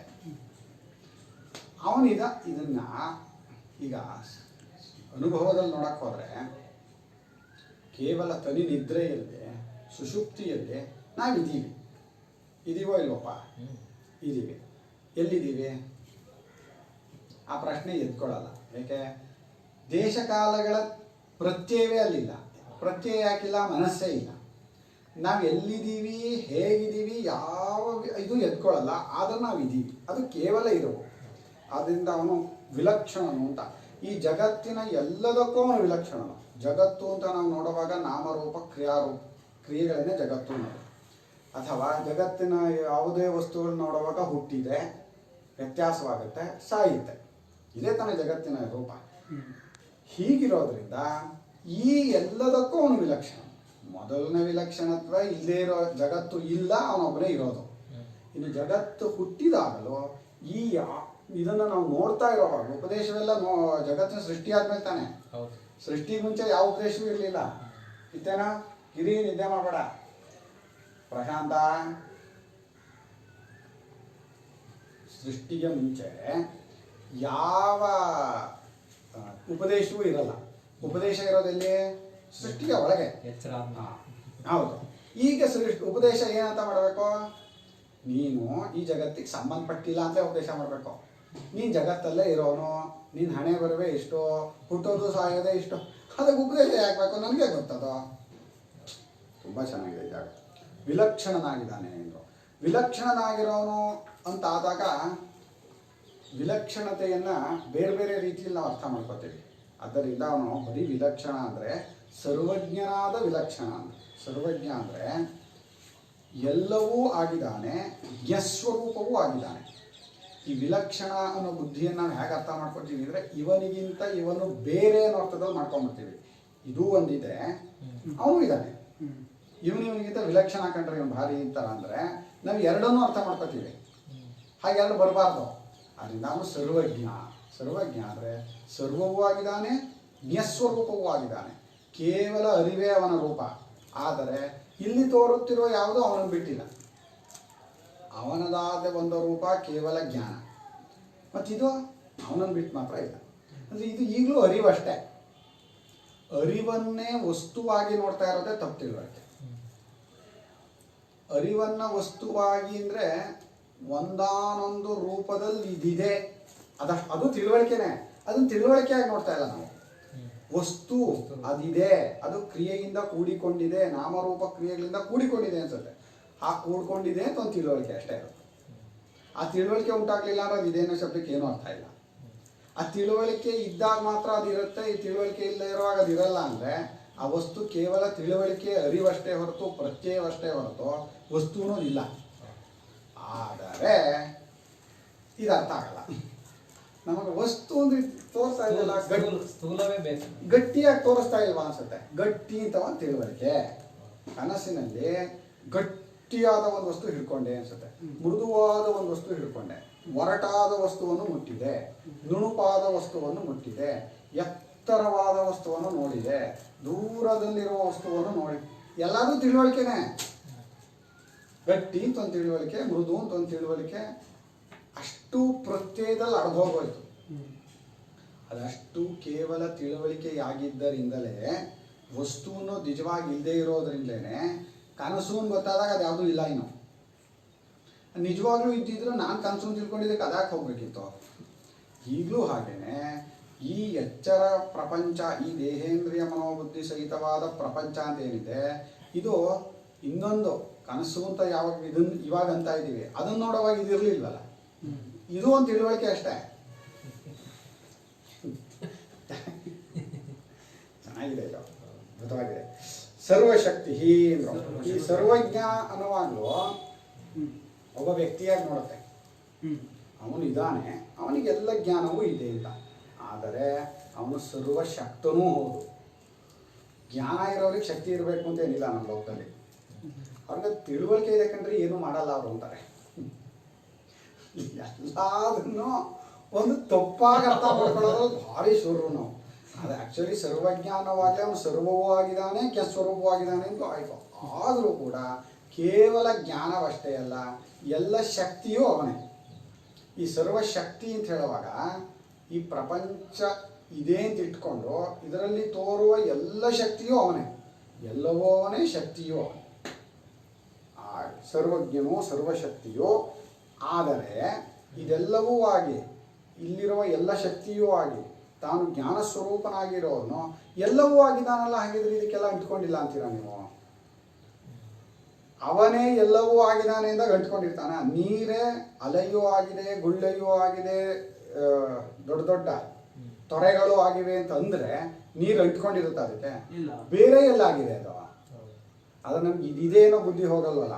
ಆದ್ರಿಂದ ಇಲ್ಲಿರುವ ಎಲ್ಲ ದೋಷಗಳು ಅವನಿಗೆ ಅಂಟ್ಲಿಲ್ವಾ? ಇಲ್ಲವೇ ಇಲ್ಲ ಸಾಕ್ಷಿ ಏನು? ಸಾಕ್ಷಿ ಅಂತ ಹೇಳೋವಾಗ್ಲೂ ಒಂದು ಸಾಕ್ಷ್ಯ ಇದೆ, ಒಂದು ವಸ್ತು ಇದೆ, ಅದನ್ನು ಅವನು ನೋಡ್ತಾನೆ. ಹಾಗೂ ಇಲ್ಲ, ಸಾಕ್ಷಿಯೇ ಎಲ್ಲವೂ ಆಗ್ಬಿಟ್ಟಿದ್ದಾನೆ ಇಲ್ಲಿ, ಅವನಿಗಿಂತ ಬೇರೆ ವಸ್ತುನೇ ಇಲ್ಲ. ಆದ್ರೂ ನಮ್ಗೆ ಇದಿದೇನೋ ಬುದ್ಧಿ ಹೋಗಲ್ವಲ್ಲ. ಮತ್ತೆ ಇಲ್ಲಿರುವ ದೋಷಗಳೆಲ್ಲ ಅವನಿಗೆ ಅಂಟುತ್ತಾ? ಇಲ್ವೇ ಇಲ್ಲದೆ ಇರೋದು ಏನು ಅಂಟುತ್ತೆ? ಆದ್ರೂ ಹೇಳ್ಬೇಕು ಅದಕ್ಕೇನೆ, ಅಶನಾಯಾದಿ ಸರ್ವ ಸಂಸಾರ ಧರ್ಮ ವರ್ಜಿತ, ಹೊಟ್ಟೆ ಹಸಿವು ಬಾಯಾರಿಕೆ ಮುಂತಾದ ಎಲ್ಲ ರೀತಿಯ ಸಂಸಾರ ದೋಷಗಳನ್ನು ಬಿಟ್ಕೊಂಡವನು. ಸಂಸಾರ ಅಂದ್ರೇನೋ ಹೊಟ್ಟೆ ಹಸಿವು ಬಾಯಾರಿಕೆ. ಯಾರ್ಯಾರಿಗೆ ಹೊಟ್ಟೆ ಹಸಿವು ಬಾಯಾರಿಕೆ ಇದೆಯೋ ಅವರೆಲ್ಲ ಸಂಸಾರಸ್ಥರೇ. ಹಿರಣ್ಯ ಗರ್ಭನನ್ನು ಸಂಸಾರದೊಳಗೆ ಹೇಳಿದ್ರು. ಯಾಕೆ? ಅವನಿಗೂ ಹೊಟ್ಟೆ ಹಸಿತು, ಬಾಯಾರಿಕೆ. ಹಿರಣ್ಯ ಗರ್ಭನೇ ಸೇರೋಯ್ತಲ್ಲ ಅವನು. ಬೃಹದಾರಣ್ಯಕದಲ್ಲಿ ಇಲ್ಲೂ ಬರುತ್ತೆ, ಎಲ್ಲ ದೇವತೆಗಳನ್ನು ತಮ್ ಅಶನಾಯ ಪಿಪಾಸಾಭ್ಯಾಂ ಅನ್ವವಾರ್ಜತೆ, ಅವರೆಲ್ಲ ಕೂಡಿಸಿ ಬಿಟ್ಟನು ಅಂತ. ಹಸಿವು ಬಾಯಾರಿಕೆಗಳೊಡನೆ ಅವರನ್ನು ಕೂಡಿಸಿ ಬಿಟ್ಟನು. ಎಲ್ಲರೂ ಕೂಡ ಹೊಟ್ಟೆ ಹಸಿವು ಬಾಯಾರಿಕೆಯಿಂದ ಕೂಡ್ಕೊಂಡವರಾದ್ದರಿಂದ ಒಂದಾನೊಂದು ಆಕಾರ, ರೂಪ, ಹೊಟ್ಟೆ ಹಸಿವು ಬಾಯಾರಿಕೆ, ಇದಕ್ಕೆ ಸಂಸಾರ ಅಂತ ಹೆಸರು. ತನ್ನನ್ನು ಒಂದಾನೊಂದು ಆಕಾರದಲ್ಲಿಯೋ ಒಂದು ಹೆಸರಿನಲ್ಲಿಯೋ ಒಂದು ಕ್ರಿಯೆಯಲ್ಲಿಯೋ ಗುರುತಿಸ್ಕೊಳ್ಳೋದೇನಿದೆ ಇದೇ ಸಂಸಾರ. ನಾವು ನಮ್ಮನ್ನ ಯಾವ ರೀತಿ ಗುರುತಿಸ್ಕೊತಾ ಇದ್ದೀವಿ ಅಂತ. ದೇಹದ ಜೊತೆಗೆ ನಮ್ಮನ್ನು ಗುರುತಿಸ್ಕೊಂಡ್ರೆ ಇದು ನಾನು ಅಂತ, ಇದು ನಾನು ಅಂತಲೂ ನಾವು ಹೇಳಲ್ಲ. ನಾನು ಇದು ಎರಡು ತೋರಲ್ಲ ನಮಗೆ. ಆದರೆ ಸ್ವಲ್ಪ ಯೋಚನೆ ಮಾಡೋರಿಗೆ ಹೇಳ್ತಾ ಇರೋದು ಉಪದೇಶ ಕ್ರಮದಲ್ಲಿ, ಈ ದೇಹೇಂದ್ರಿಯಗಳನ್ನು ನಾನು ಅಂತ ಗುರುತಿಸ್ಕೊಂಡು, ಅಲ್ಲಂದ್ರೆ ಒಂದು ಹೆಸರು, ಒಂದು ಆಕಾರ, ಒಂದು ಕ್ರಿಯೆ, ಇವುಗಳಿಂದ ಗುರುತಿಸ್ಕೊಂಡಾಗ ಹೊಟ್ಟೆ ಹಸಿವು ಬಾಯಾರಿಕೆ ಅನ್ನೋದು ಹೋಗಲ್ಲ. ಅಪರಿಚ್ಛಿನ್ನತ್ವ ಅನ್ನೋದೇ ಸಂಸಾರಿತ್ವ. ನಾಮರೂಪಗಳಲ್ಲಿ ಅಭಿಮಾನ ಇರೋದೇ ಸಂಸಾರಿತ್ವ. ಹೊಟ್ಟೆ ಹಸಿವು ಬಾಯಾರಿಕೆ ಇಟ್ಕೊಂಡಿರೋದೇ ಸಂಸಾರಿತ್ವ. ಆದರೆ ಪರಮಾತ್ಮನು ಇದೆಲ್ಲ ಎಲ್ಲಿರೋದು? ಜಗತ್ತಿನ ಒಳಗಿರೋದು. ಇನ್ನು ಜಗತ್ತೇ ಹುಟ್ಟಿಲ್ಲಲ್ಲ, ಯಾವಾಗಲೂ ಹುಟ್ಟಿಲ್ಲ ಅದು. ಅವಾಗ ಹುಟ್ಟಿರಲಿಲ್ಲ, ಇವಾಗ ಹುಟ್ಟಿದೆ, ಮುಂದೆ ಹೋಗುತ್ತೆ ಅಲ್ಲ. ನೀರಿನಲ್ಲಿ ಗುಳ್ಳೆ ಮೊದಲು ಹುಟ್ಟಿರಲಿಲ್ಲ, ಆಮೇಲೆ ಹುಟ್ಟಿತು, ಆಮೇಲೆ ಹೋಯ್ತು. ಅದು ಹುಟ್ಟಿತು ಹೋಯ್ತು ಅಂತಲೇ ನೋಡೋವಂಥವ್ರಿಗೆ ಹಾಗೆ ತೋರುತ್ತದೋ. ಅದು ನೀರು ಅಂತ ನೋಡೋರಿಗೆ ಯಾವಾಗಲೂ ಗುಳ್ಳೆ ಹುಟ್ಟಿಲ್ಲ, ಯಾವಾಗಲೂ ಹೋಗಿಲ್ಲ, ಯಾವಾಗಲೂ ಇರಲಿಲ್ಲ.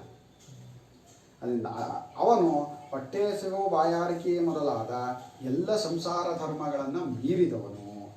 ಆದ್ದರಿಂದಲೇ ನಿತ್ಯ ಶುದ್ಧನು, ನಿತ್ಯ ಬುದ್ಧನು, ನಿತ್ಯ ಮುಕ್ತ ಸ್ವಭಾವನು. ಆ ನಿತ್ಯ ಎಲ್ಲದಕ್ಕೂ ಸೇರಿಸ್ಕೋಬೇಕು. ನಿತ್ಯ ಶುದ್ಧ, ನಿತ್ಯ ಬುದ್ಧ, ನಿತ್ಯ ಮುಕ್ತ ಅಂತ. ನಿತ್ಯ ಶುದ್ಧ ಅಂದರೆ ಸ್ಥೂಲ ಮತ್ತು ಸೂಕ್ಷ್ಮ ಶರೀರದ ಯಾವ ಸಂಬಂಧವೂ ಇಲ್ಲ. ಅಶುದ್ಧತ್ವ ಯಾವುದರಿಂದ ಬರುತ್ತೆ? ಯಾವುದು ಅಶುದ್ಧವಾಗಿದೆಯೋ ಅದರ ಜೊತೆ ನಾನು ಸೇರ್ಕೊಂಡಾಗ ನಂಗೆ ಅಶುದ್ಧತ್ವ ಬರ್ತಾ ಇದೆ. ಇದು ಅಶುದ್ಧ ಸ್ಥೂಲ ದೇಹ. ಸೂಕ್ಷ್ಮ ದೇಹದಲ್ಲೂ ಅಶುದ್ಧತ್ವ ಇದೆ. ಅದರಲ್ಲಿರುವ ಕಾಮಾದಿಗಳೇ, ಅವಿವೇಕವೇ ಅದರ ಅಶುದ್ಧತ್ವ. ಮನಸ್ಸಿನ ಅಶುದ್ಧತೆ ಏನು ಹೇಳ್ತೀವಲ್ಲ,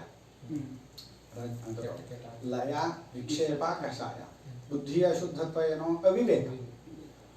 ಯಾವಾಗಲೂ ಬಿಡಿಸಿ ಯಾವುದನ್ನು ಅರ್ಥ ಮಾಡ್ಕೊಳಕ್ಕಾಗಲ್ವೋ, ಎಷ್ಟು ಹೇಳ್ತಾ ಇದ್ದೀನಿ ಕಣ್ರಿ ಅವ್ರಿಗೇನು ಅದನ್ನು ಅರ್ಥನೇ ಮಾಡ್ಕೋತಾ ಇಲ್ಲ ಅವರು ಅಂತಲ್ಲ, ಅದೇ ಅಶುದ್ಧತ್ವ, ಬುದ್ಧಿಯ ಅಶುದ್ಧತ್ವ. ಅದು ವಿವೇಕ ಇಲ್ಲದೆ ಇರೋದು ಅಂತ. ಹೀಗೆ ಸ್ಥೂಲ ಸೂಕ್ಷ್ಮ ಯಾವ ಅಶುದ್ಧತ್ವವೂ ಇಲ್ಲದೆ ಇರೋನು. ಯಾಕೆ? ಶರೀರೇಂದ್ರಿಯಗಳೇ ಇಲ್ಲದೆ ಇರೋನು. ಶರೀರೇಂದ್ರಿಯಗಳು ನಮಗಿದೆಯೋ ಹಾಗಿದ್ರೆ ಅಂದರೆ ಯಾರಿದೆ ಅಂತ ಅಂದ್ಕೊಂಡಿದ್ದಾರೋ ಅವ್ರಿಗಿದೆ. ಶರೀರೇಂದ್ರಿಯಗಳು ಯಾರಿಗೂ ಇಲ್ಲ.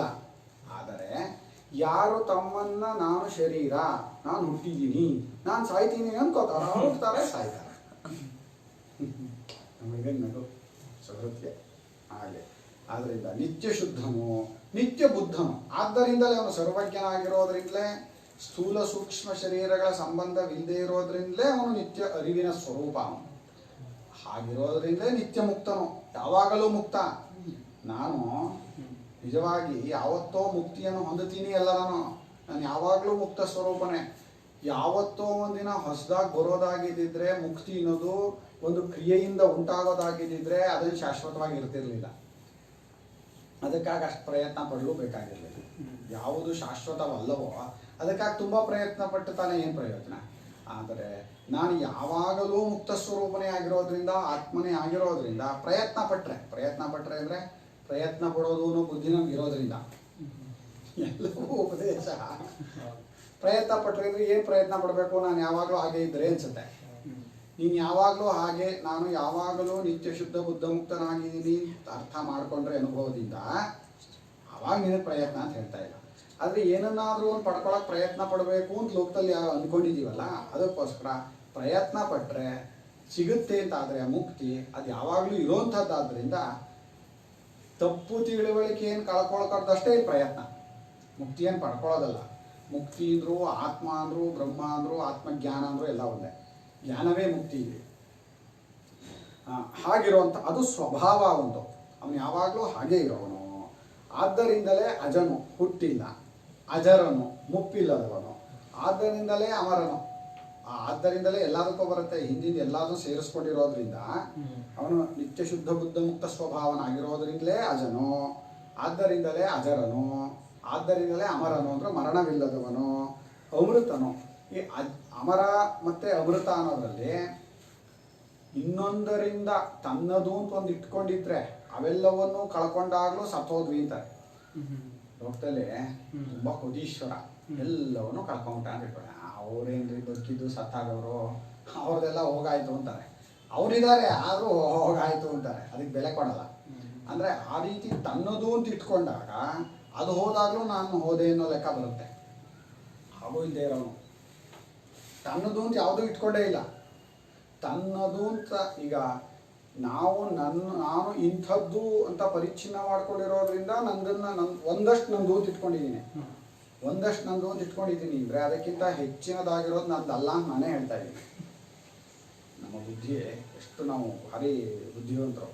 ಆ ಬುದ್ಧಿವಂತಿಕೆಯಲ್ಲಿ ನಾವೇನು ಮಾಡ್ತೀವಿ ಅಂದರೆ ಇದಿಷ್ಟು ನಂದು ಪಾಪ, ಅದಕ್ಕಿಂತ ಹೆಚ್ಚಿನ ನಂದಲ್ಲ ಅಂತ ಹೇಳ್ತಾ ಇದ್ದೀನಿ ನಾನು. ಅದನ್ನು ಯೋಚನೆ ಮಾಡಲ್ಲ. ಅದರಿಂದ ಇವನು ಮಾತ್ರ, ಇವನು ಅಂದರೆ ನಾವೇ, ನಮ್ಮ ನಿಜ ಸ್ವರೂಪ ಆತ್ಮನು, ಅವನು ಮಾತ್ರ ಯಾವುದನ್ನು ನಂದು ಅಂತ ಅಂದ್ಕೊಂಡಿಲ್ಲ. ನಂದು ಅಂತ ಯಾಕೆ ಅಂದ್ಕೊಂಡಿಲ್ಲ ಅಂದರೆ ಯಾವುದೋ ಒಂದರಲ್ಲಿ ನಾನು ಅನ್ನೋ ಬುದ್ಧಿನೂ ಇಲ್ಲ.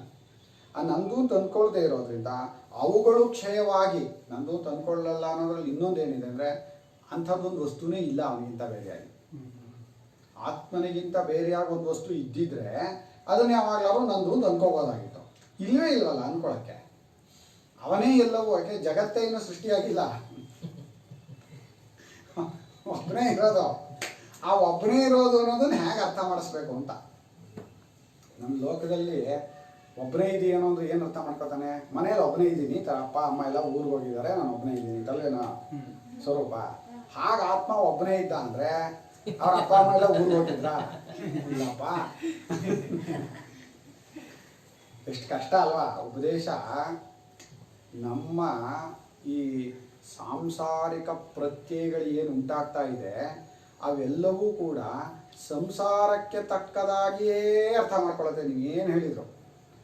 ನೀವು ಏನು ಹೇಳಿದ್ರು ಒಂದು ಹುಟ್ಟಿದ್ದಾಗಿರುವಂತೆ, ಒಂದು ಹೆಸರುಳ್ಳದ್ದಾಗಿರುವಂತೆ, ಒಂದು ಆಕಾರ ಇರೋ ಥರ, ಒಂದು ಕ್ರಿಯೆ ಮಾಡೋ ಥರ, ಕ್ರಿಯೆ ಮಾಡಿ ಏನನ್ನೋ ಪಡ್ಕೊಳ್ಳೋ ಥರ ಹೀಗೆ ಅರ್ಥ ಮಾಡ್ಕೊಳ್ಳೋದು ಬುದ್ಧಿ. ಅದಷ್ಟೂ ಕಲಿಬೇಕು ಉಪದೇಶದಲ್ಲಿ. ಯಾಕೆ ಆತ್ಮನ ತಿಳುವಳಿಕೆ ಹೀಗೆ ಒಂದಾನೊಂದು ಪ್ರಾಪಂಚಿಕ ಪ್ರತ್ಯಯ ಅಲ್ಲ ಅದು. ಆದ್ದರಿಂದ ಅಮೃತನು ಅಮರನು, ಆದ್ದರಿಂದಲೇ ಅಭಯನು. ಯಾವ ಕಾರಣದಿಂದ ಸಾಯುವುದಿಲ್ಲವೋ ಆದ್ದರಿಂದಲೇ ಅಭಯನು. ಅಂದರೆ ನಮಗೆಲ್ಲ ಭಯ ಯಾವುದರಿಂದ? ಸಾಯ್ತೀನಿ ಅನ್ನೋದ್ರಿಂದ. ನಾನು ಸತ್ತೋಗ್ಬಿಡ್ತೀನಿ ಅನ್ನೋದೇ ನಮಗೆ ಭಯ. ಇರುವೆ ಕಚ್ಚಿದ್ರೆ ಸಾಕು, ಯಪ್ಪ ಸತ್ತೆ ಅಂತಾನೆ. ಇರುವೆ ಕಚ್ಚಿದ್ರೆ, ಸೊಳ್ಳೆ ಕಚ್ಚಿದ್ರೆ ಸಾಯ್ತಾರ ಇವರು. ಆದರೆ ಮನುಷ್ಯ ಒಂದೇ ಒಂದನ್ನು ಸಹಿಸ್ಕೊತಾ ಇಲ್ಲ, ಯಾವುದನ್ನು ಸಹಿಸ್ಕೊಳ್ಳಲ್ಲ. ಯಾಕೆ? ಸಾಯ್ತೀನಿ ಅನ್ನೋ ಭಯ ಇದೆ. ಸಾಯ್ತೀನಿ ಅನ್ನೋದು ಹೌದು, ಹಂಗಿದ್ರೆ ಭಯ ಇರಬಾರ್ದ ಅಂತಾರೆ. ಭಯ ಇರಬಾರ್ದು, ತಿಳುವಳಿಕೆ ಇರಬೇಕು. ಹೌದು, ಈ ದೇಹೇಂದ್ರಿಯ ಮನೋಬುದ್ಧಿಗಳು ಸಾಯೋಂಥದ್ದೇ ಅಂತ. ಆದ್ದರಿಂದ ಸಾಯೋದರ ಒಳಗೆ ಎಂಥ ತಿಳುವಳಿಕೆಯನ್ನು ಪಡ್ಕೊಂಡ್ರೆ ಮತ್ತೆ ನನಗೆ ಜನ್ಮ ಮರಣಗಳು ಬರಲ್ವೋ, ಮತ್ತೆ ಸಾಯ್ತೀನಿ ಅಂತ ಆಗಲ್ವೋ, ಅದನ್ನು ಪಡ್ಕೋಬೇಕು. ಈಗ ಬಂದ್ಬಿಟ್ಟಿದೆ, ಬಂದಿರೋದನ್ನು ಉಪಯೋಗಿಸ್ಕೋಬೇಕು. ಉಪಯೋಗಿಸ್ಕೊಂಡು ಏನು ಮಾಡಬೇಕು ಅಂದರೆ ಮತ್ತೆ ಈ ಥರದಕ್ಕೆ ಸಿಗಾಕೋಬಾರ್ದು. ಇನ್ನು ತಿಳುವಳಿಕೆ ಪ್ರಧಾನವಾಗೋದನ್ನು ಉಳಿಸ್ಕೋಬೇಕೇ ಹೊರತು ಭಯ ಭಯ ಭಯ ಭಯ ಆದರೆ ಏನು ಸಾಯೋದೇನೆ? ಭಯ ಪಡ್ಕೊಂಡು ಮಾತ್ರ ಬಿಟ್ಟು ಹೋಗ್ಬಿಡ್ತಾರ. ಏನೋ ತಪ್ಪು ಮಾಡಿಬಿಟ್ಟ, ಕಳ್ತನ ಮಾಡಿಬಿಟ್ಟ, ಅಥವಾ ದರೋಡೆ ಮಾಡಿಬಿಟ್ಟ, ಮೋಸ ಮಾಡಿಬಿಟ್ಟ, ಅಯ್ಯೋ ಜೈಲಿಗೆ ಬಂದು ಹಿಡ್ಕೊಂಡು ಹೋಗ್ತಾರೆ. ಭಯ ಪಟ್ಕೊಂಡ್ರೆ ಬಿಡ್ತಾರ? ಹೇಳ್ಕೊಂಡು ಹೋಗೇ ಹೋಗ್ತಾರೆ. ಹಾಗೆ ನೀನು ಭಯ ಅಲ್ಲ ಬೇಕಾಗಿರೋದು, ನೀನು ಮುಂಚೆನೇ ಒಂದು ತಿಳುವಳಿಕೆ ಇರಬೇಕಿತ್ತು. ಹೀಗೆ ಮಾಡಿದರೆ ಹೀಗಾಗುತ್ತದೆ, ನಾನು ತಪ್ಪು ಮಾಡಿದರೆ ನನ್ನ ಜೈಲಿಗೆ ಎಳ್ಕೊಂಡು ಹೋಗ್ತಾರೆ, ನಾನು ಕರ್ಮಗಳನ್ನು ನಾನು ಅಂದ್ಕೊಂಡು ಮಾಡಿದರೆ ಕರ್ಮ ಫಲದಲ್ಲಿ ಆಸಕ್ತಿ ಇಟ್ಟು ಮಾಡಿದರೆ ನನಗೆ ಮತ್ತೆ ಜನ್ಮ ಮರಣಾದಿಗಳು ಬರುತ್ತೆ ಅನ್ನೋ ಭಯ ಇರಬೇಕು, ಸಾವಿನ ಭಯ ಅಲ್ಲ. ಆದರೆ ಮನುಷ್ಯ 3 ಹೊತ್ತು ಸಾಯುವ ವಿಷಯಕ್ಕೆ ಭಯ ಪಡೋದು. ಸಾವು ಅನ್ನೋದು ಅಷ್ಟೊಂದು ಭೂತ. ಇನ್ನು ಕೆಲವರು ಇರ್ತಾರೆ ಮಹಾನ್ ಧೈರ್ಯಶಾಲಿಗಳೇ ಅವರು, ಆದರೆ ಅವರು ಭಂಡ ಧೈರ್ಯ ಅದು ಒಂಥರ. ಅವ್ರು ಯಾಕೆ ಸಾಯಬೇಕು ಹೆದರಬೇಕು ಅಂತ ಹೇಳಿ ಬೇಡದೇ ಇರೋ ಕೆಲಸ ಮಾಡಕ್ಕೆ ಹೋಗ್ತಾರೆ. ಒಂದ್ಸಲ ಉತ್ತರ ಕರ್ನಾಟಕದಲ್ಲೆಲ್ಲ ನೀರು ನುಗ್ಗುತ್ತಿತ್ತಲ್ಲಪ್ಪ, ಅಲ್ಲಿ ಗಾಡಿ ಓಡಿಸ್ತೀನಿ ಅಂತ ಹೋಗೋದು, 2 ವೀಲರ್ ಓಡಿಸ್ಕೊಂಡು ಅದು ಹುಚ್ಚಾಟ, ಅದನ್ನು ಧೈರ್ಯ ಅಂತ ಹೇಳಲ್ಲ. ಅದಕ್ಕೆ ಕುಶಲಾನ್ನ ಪ್ರಮದಿತವ್ಯಂ ಅಂತ ತೈತ್ರಿಯದಲ್ಲಿ ಕುಶಲತೆಯಿಂದ ಅವನು ಪ್ರಮಾದವನ್ನು ಹೊಂದಬಾರದು ಅಂತ. ಕುಶಲತೆ ಅಂದ್ರೇನು ಈ ಥರದ್ದು, ಸಾಹಸ ಕೆಲಸಗಳೇ ಕೈ ಹಾಕಕ್ಕೆ ಹೋಗ್ಬೇಡ ಅಂತ. ದೇಹ ಬಂದಿರುವ ಈ ದೇಹ ಬಿದ್ದೋಗೋದ್ರಲ್ಲಿ ಮತ್ತೆ ಜನ್ಮ ಮರಣಗಳು ಬರದೇ ಇರುವಂತಹ ತಿಳುವಳಿಕೆಯನ್ನು ಸಂಪಾದನೆ ಮಾಡ್ಕೊಳಕ್ಕೆ ದೇಹ ಬಂದಿರೋದು. ನೀನೇ ಕೈಯಾರೆ ದೇಹವನ್ನು ಸಾವಿಗೆ ನೂಕೋದಾದ್ರೆ ಅದಕ್ಕೆ ದೇಹ ಅಷ್ಟೊಂದು ಕಷ್ಟಪಟ್ಟು ಕೊಡ್ಬೇಕಿತ್ತ ಅವನು ಪರಮಾತ್ಮ, ಅಥವಾ ನಾವು ಕಷ್ಟಪಟ್ಟು ಹಿಂದಿನ ಜನ್ಮದಲ್ಲಿ ಕರ್ಮ ಮಾಡಿ ಇದನ್ನ ಪಡ್ಕೋಬೇಕಿತ್ತ.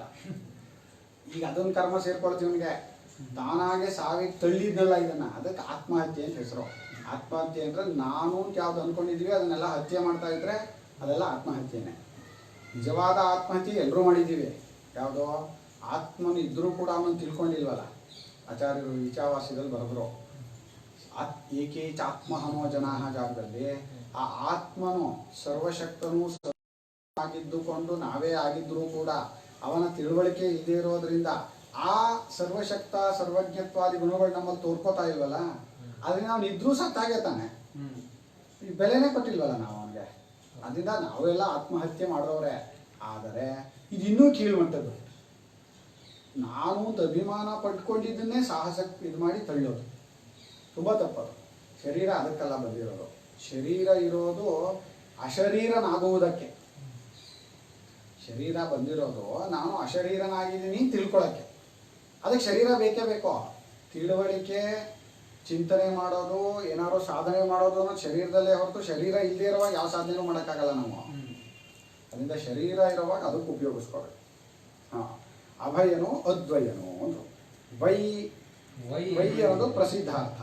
ಪ್ರಸಿದ್ಧಾರ್ಥದಲ್ಲಿ ಏನು ಹೇಳ್ತಾರೆ, ಇದಂ ಯದುಕ್ತಂ ನಾಮರೂಪ ಕರ್ಮಭೇದ ಭಿನ್ನಂ ಜಗತ್. ವೈ ಅಂದ್ರೆ ಪ್ರಸಿದ್ಧ. ಅಪ್ರಸಿದ್ಧ ಯಾವುದು ಅಂದ್ರೆ ಇದು ಅಂದ್ರೆ ಯಾವುದು ಅಂದ್ರೆ ಪ್ರಸಿದ್ಧವಾಗಿದೆಯಲ್ಲ, ಕಾಣಿಸ್ತಾ ಇದೆಯಲ್ಲ ಜಗತ್ತು. ಯಾವುದರಿಂದ? ನಾಮರೂಪ ಕರ್ಮಗಳೆಂಬ ಭೇದದಿಂದ ಭಿನ್ನವಾದ ಜಗತ್ತೇನಿದೆ ಮಾತಾಡ್ಬಾರ್ದು. ಈ ನಾಮ ರೂಪ ಕರ್ಮ ಈ ರೀತಿಯಾಗಿ ನಾವು ಪ್ರಪಂಚ ನೋಡ್ತಾ ಇರೋದು. ಪ್ರಪಂಚ ಅಂದ್ರೇನು? ಒಂದು ಹೆಸರು, ಒಂದು ಆಕಾರ, ಒಂದು ಕ್ರಿಯೆ. ಇದ್ಬಿಟ್ಟು ಪ್ರಪಂಚ ಅಂತ ಏನೂ ಇಲ್ಲ. ಅದರಿಂದ ನಾಮರೂಪ ಕರ್ಮಗಳಿಂದ ಭೇದವಾಗಿ, ಭೇದ ಅನ್ನೋದು ಒಂದನ್ನೇ ಮೂರಾಗಿ ನೋಡೋದು. ಇದನ್ನ ಹರಿ ಅಂದರೆ ಒಂದು ಹೆಸರು, ಅದಕ್ಕೆ ಒಂದು ಆಕಾರ, ಒಂದು ಕ್ರಿಯೆ, ಈ ಮೂರು ಸೇರೇ ಹೇರ್ತೋ ಇದೊಂದು ಹೆಸರು ಅಂತ ಒಂದು, ಈ ಕಡೆ ರೂಪ ಅಂತ ಒಂದು, ಇದೊಂದು ಕ್ರಿಯೆ. ಹೀಗೆ ನೋಡೋಕ್ಕಾಗಲ್ಲ. ಯಾಕೆ? ಒಂದನ್ನು ಮೂರಾಗಿ ನೋಡ್ತಾ ಇರೋದೇ ಹೊರತು ನಾವು ಮೂರು ವಸ್ತು ಇಲ್ಲ ಅಲ್ಲಿ. ಅಗ್ನಿಯನ್ನ ಬಿಸಿ ಅಂತ ನೋಡ್ಬೋದು, ಬೆಳಕು ಅಂತ ನೋಡ್ಬೋದು, ಇನ್ನೊಂದೇನು ನೋಡ್ಬೋದು? ಕಲ್ಲರ್. ಬಿಸಿ, ಬೆಳಕು, ಅದರ ರೂಪ. ನಾಮ ರೂಪ ಕ್ರಿಯೆ. ಬಿಸಿ ಅನ್ನೋದು ಕ್ರಿಯೆ, ಬೆಳಕು ಅನ್ನೋದು ರೂಪ, ಕಲ್ಲರ್ ಅನ್ನೋದು ನಾಮ, ಅಥವಾ ಕಲ್ಲರ್ ಅನ್ನೋದು ರೂಪ, ಆ ಬೆಳಕು ಅಂತ ಹೇಳ್ತಾ ಇರೋದು ಇದು. ಹೇಗಾರು ಇಟ್ಕೊಳ್ಳಿ, ಒಟ್ಟಾಗಿ ಮೂರು ನಾಮರೂಪ ಕ್ರಿಯೆಗಳೇ ಅದು. ಈಗ ಒಂದು ಅಗ್ನಿಯನ್ನೇ ಮೂರಾಗಿ ನೋಡ್ತಾ ಇರೋದೇ ಹೊರತು ಮೂರಲ್ಲಿಲ್ಲ. ಹಾಗೆ ನಾಮರೂಪ ಕರ್ಮಗಳನ್ನಾಗಿ ಜಗತ್ತನ್ನು ನಾವು ನೋಡ್ತೀವಿ, ಒಂದನ್ನು ಅಷ್ಟು ನೋಡ್ತಾ ಇರೋದೇ ತಪ್ಪು ತಿಳುವಳಿಕೆ. ಹಾಗೆ ಏನು ತೋರು ಬರ್ತಾ ಇದೆ ಈ ಜಗತ್ತು, ಭೇದ ಭೇದವಾಗಿ ಭಿನ್ನ ಭಿನ್ನವಾಗಿ ಈ ಜಗತ್ತು ಪ್ರಸಿದ್ಧವಾಗಿದೆ. ಇದು ಇಂಥ ಜಗತ್ತು ಆವಾಗಿರಲಿಲ್ಲ. ಆತ್ಮೈವೇಕಃ ಅಗ್ರೇ ಜಗತಃ ಸೃಷ್ಟೇಃ ಪ್ರಾಕ್ ಆಸೀತ್. ಅವನ ಮತ್ತೆ ಏನಿತ್ತು ಅಂದರೆ ಆತ್ಮನೊಬ್ಬನೇ. ಈ ಜಗತ್ತಿನ ಸೃಷ್ಟಿಗೆ ಮುಂಚೆ ಆತ್ಮನೊಬ್ಬನೇ ಇದ್ದನು, ಆತ್ಮನಿಗಿಂತ ಬೇರೆಯಾಗಿ ಏನೂ ಇರಲಿಲ್ಲ ಅಂದ್ರು. ಕಿಂ ನೇದಾನೀಂ ಸ ಏವ ಏಕಃ. ಈಗ ಅವನೊಬ್ಬನೇ ಇಲ್ಲವೋ ಆಗಿದ್ರೆ, ಅವಾಗ ಒಬ್ಬನೇ ಇದ್ದ, ಇವಾಗ ಆಗಿದ್ರೆ ಅವನು ಬೇರೆದ್ರ ಜೊತೆ ಸೇರ್ಕೊಂಡ್ಬಿಟ್ಟಿದಾನೋ, ಈಗ ಬೇರೆದೆಲ್ಲ ಬಂದ್ಬಿಟ್ಟಿದೆಯೋ. ಅವಾಗ ಇರಲಿಲ್ಲ, ಇವಾಗ ಬಂದಿದೆ ಅಂದರೆ ಇಲ್ಲದೆ ಇರೋದ್ರಿಂದ ಬಂತು ಅಂತ ಆಯಿತು. ಈ ನಾಮರೂಪ ಕರ್ಮಗಳೆಲ್ಲ ಇಲ್ಲದೆ ಇರೋದು ಬಂತು ಅಂತ ಆಗತ್ತೆ. ಆದ್ದರಿಂದ ಈಗೇನೋ ಅವನು ಒಬ್ಬನೇ ಇಲ್ಲವೋ ಅಂತ ಕೇಳಿದರೆ ಅವನು ಹಾಗಲ್ಲ, ಅದಕ್ಕೆ ಉತ್ತರ ಅಂತ. ನಾನು ಇಲ್ಲ ಅಂತಲ್ಲ, ಇಲ್ಲ ಅಂದರೆ ಹಾಗಲ್ಲ. ಕಥಂತರಿ ಹಾಗಲ್ಲ ಅಂದರೆ ಅವನು ಈಗ ಒಬ್ಬನೇ ಇಲ್ಲ ಅಂತಿಲ್ಲ, ಈಗಲೂ ಒಬ್ಬನೇ ಇರೋನೆ. ಮತ್ತೆ ಅದಕ್ಕೊಂದು ಪ್ರಶ್ನೆ ಬರುತ್ತೆ, ಕಥಂತರಿ ಆಸೀದಿತಿ, ಮತ್ತೆ ಇದ್ದ ಅಂತ ಭೂತಕಾಲಕ್ಕೆ ಯಾಕೆ ಸೇರಿಸ್ತಾ ಇದ್ದೀರಿ ನೀವು? ಈಗಲೂ ಅವನು ಒಬ್ಬನೇ ಇರೋದಾದ್ರೆ ಭೂತಕಾಲಕ್ಕೆ ಯಾಕೆ ಸೇರಿಸ್ತೀರಿ ಇದ್ದ ಅಂತ? ಅದಕ್ಕೆ ಉಚ್ಯತೆ, ಅದಕ್ಕೆ ಹೇಳ್ತೀವಿ ಕೇಳು. ಏನು ಅಂದ್ರೆ ಯದ್ಯಪಿ ಇದಾನೀಂ ಸ ಏವ ಏಕಃ ತಥಾಪ್ಯಸ್ತಿ ವಿಶೇಷಃ. ಯದ್ಯಪಿ ಅಂದ್ರೆ ಒಂದು ವೇಳೆ ಅಂದ್ರೆ ಹೀಗಿದ್ದರು ಅಂತ, ಒಂದು ವೇಳೆ ಬೇಡ, ಹೀಗಿದ್ದರು ಅಂತ. ಹೀಗಿದ್ದರು ಅಂದ್ರೆ ಈಗಲೂ ಕೂಡ ಅವನೊಬ್ಬನೇ ಇದ್ದರೂ ಕೂಡ ಒಂದು ವಿಶೇಷ ಇಲ್ಲಿದೆ. ವಿಶೇಷ ಇದೆ ಅಂದರೆ ವಿಶೇಷವಾಗಿ ನೋಡೋ ಬುದ್ಧಿ ನಮಗಿದೆ ಅಂತ ಅಷ್ಟೆ. ಆಗಲಿ ಅದನ್ನೇನು ವಿಷಯ ವಿವರಿಸ್ತಾರೆ, ತುಂಬ ಚೆನ್ನಾಗಿದೆ ಇದಾಗ ಆಚಾರ್ಯರು. ಈಗಲೂ ಅವನೊಬ್ಬನೇ ಇರೋದು, ಆದರೂ ಇಲ್ಲೊಂದು ವಿಶೇಷವಿರುವಂತೆ ನಮಗೆ ತೋರ್ತಾ ಇದೆ. ಏನು ಹೇಗೆ ಅಂದರೆ ಪ್ರಾಗುತ್ಪತ್ತೇ ಅವ್ಯಾಕೃತ ನಾಮರೂಪ ಭೇದಂ ಆತ್ಮಭೂತಂ ಆತ್ಮೈಕ ಶಬ್ದ ಪ್ರತ್ಯಯ ಗೋಚರಂ ಜಗತ್. ಉತ್ಪತ್ತಿಗೆ ಮುಂಚೆ ಈ ನಾಮರೂಪಗಳೆಲ್ಲ, ಈ ಭೇದ ಇದೆಯಲ್ಲ, ಇದು ಅವ್ಯಾಕೃತವಾಗಿತ್ತು, ವ್ಯಾಕೃತವಾಗಿರಲಿಲ್ಲ. ಆದರೆ ಬಿಡಿ ಬಿಡಿಯಾಗಿರಲಿಲ್ಲ. ಬಿಡಿ ಬಿಡಿಯಾಗಿಲ್ಲದೆ ಇರೋದ್ರಿಂದ ಈ ಜಗತ್ತು ಈಗಿದೆ ಅನ್ನೋದಾದರೆ ಈ ಸೃಷ್ಟಿಗೆ ಮುಂಚೆನೂ ಇತ್ತು, ಇಲ್ಲದೆ ಇರೋದಂತೂ ಬರಲ್ಲ. ಸೃಷ್ಟಿಗೆ ಮುಂಚೆ ಇದ್ದಾಗ ಏನಾಗಿತ್ತು ಅಂದರೆ ಆತ್ಮನೇ ಆಗಿದ್ದುಕೊಂಡು ಆತ್ಮನೆಂಬ ಒಂದೇ ಶಬ್ದಕ್ಕೂ ಒಂದೇ ಪ್ರತ್ಯಯಕ್ಕೂ ಗೋಚರವಾಗಿತ್ತು. ಇಡೀ ಜಗತ್ತನ್ನು ನಾವು ಸೃಷ್ಟಿಗೆ ಮುಂಚೆ ಯೋಚನೆ ಮಾಡುವಾಗ, ಈಗ ಸುಷುಪ್ತಿಯನ್ನ ಅರ್ಥ ಮಾಡ್ಕೊಳ್ಳೋದಾದ್ರೆ ಅದೇ ಸೃಷ್ಟಿಗೆ ಮುಂಚೆ ಇರುವ ರೂಪ. ಸುಷುಪ್ತಿಯಲ್ಲಿ ನಾನೊಬ್ಬನೇ ಇದ್ದೀನಿ ಅಂತೀನಿ, ಹೇಳ್ತೀವ ಇಲ್ವಾ? ಆ ನಾನೊಬ್ಬನೇ ಇದ್ದೀನಿ ಅನ್ನೋದ್ರ ಒಳಗೇನೆ ಎಚ್ಚರ ಕನಸುಗಳಲ್ಲಿ ತೋರಿದ ಎಲ್ಲ ವಸ್ತುಗಳು ಸೇರೋಗಾಯ್ತು. ಮತ್ತೆ ಇದೆಲ್ಲಿಂದ ಬಂತಯ್ಯ ಅಂತ ಕೇಳಿದ್ರೆ ನಾನು ಇಲ್ಲೇ ಬಂತು ಅಂತೀನಿ. ಎಲ್ಲಿತ್ತು ಅಂದ್ರೆ ನನ್ನಲ್ಲೇ ಇತ್ತು ಅಂತೀನಿ. ಎಲ್ಲ ಅಡಗೋಗುತ್ತೆ, ನನ್ನಲ್ಲೇ ಅಡಗೋಗುತ್ತೆ. ತೋರುವಾಗಲೂ ಅಡಗದಾಗಲೂ ನನ್ನಲ್ಲೇ ಇದೆ. ಸೃಷ್ಟಿಗೆ ಮುಂಚೆ ಅಂದರೆ ಸುಷುಪ್ತಿ ಕಾಲದಲ್ಲಿ ಕೇವಲ ನಾನು ಒಬ್ಬನೇ ಇರೋದ್ರಿಂದ ಇದೆಲ್ಲಿಂದ ಬಂತು ಅಂದ್ರೆ ನನ್ನಿಂದಲೇ ಬಂತು. ಎಲ್ಲಿತ್ತು? ನನ್ನಲ್ಲೇ ಇತ್ತು. ಮತ್ತು ಈಗಲೂ ನನ್ನಲ್ಲೇ ಇದೆ ಅಂತಲೇ ಅರ್ಥ. ಈಗಲೂ ನನ್ನಲ್ಲೇ ಇದೆ ಅಂತ ಹೇಳೋದಕ್ಕೇನೆ ಸೃಷ್ಟಿಗೆ ಮುಂಚೆ ನನ್ನಲ್ಲೇ ಇತ್ತು ಅಂತ. ಈಗಲೂ ನನ್ನಲ್ಲೇ ಇದೆ ಶಬ್ದಕ್ಕೆ ಅರ್ಥ ಏನೋ? ನಾನೇ ಆಗಿದ್ದೀನಿ ಅಂತ. ಸೃಷ್ಟಿಗೆ ಮುಂಚೆ ಹೇಗೆ ನಾನಾಗಿದ್ನೋ ಈಗಲೂ ನಾನೇ ಆಗಿದ್ದೀನಿ. ಇದು ಈಗ ಇದನ್ನ ಬೇರೆ ಬೇರೆ ನೋಡ್ತಾ ಇರೋ ತಪ್ಪು ತಿಳುವಳಿಕೆ.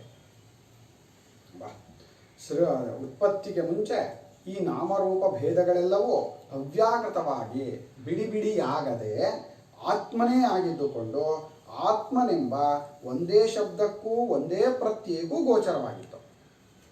ಸರಿ, ಇನ್ನೊಂದು ಪ್ರಶ್ನೆ ಬರುತ್ತೆ, ಸೃಷ್ಟಿಗೆ ಮುಂಚೆ ಹೇಗಪ್ಪ ಶಬ್ದ ಪ್ರತ್ಯಯ ಬರುತ್ತೆ? ಸೃಷ್ಟಿಗೆ ಮುಂಚೆ ಮನಸ್ಸಿತ್ತಾ? ನೋಡೋರಿತ್ತಾ?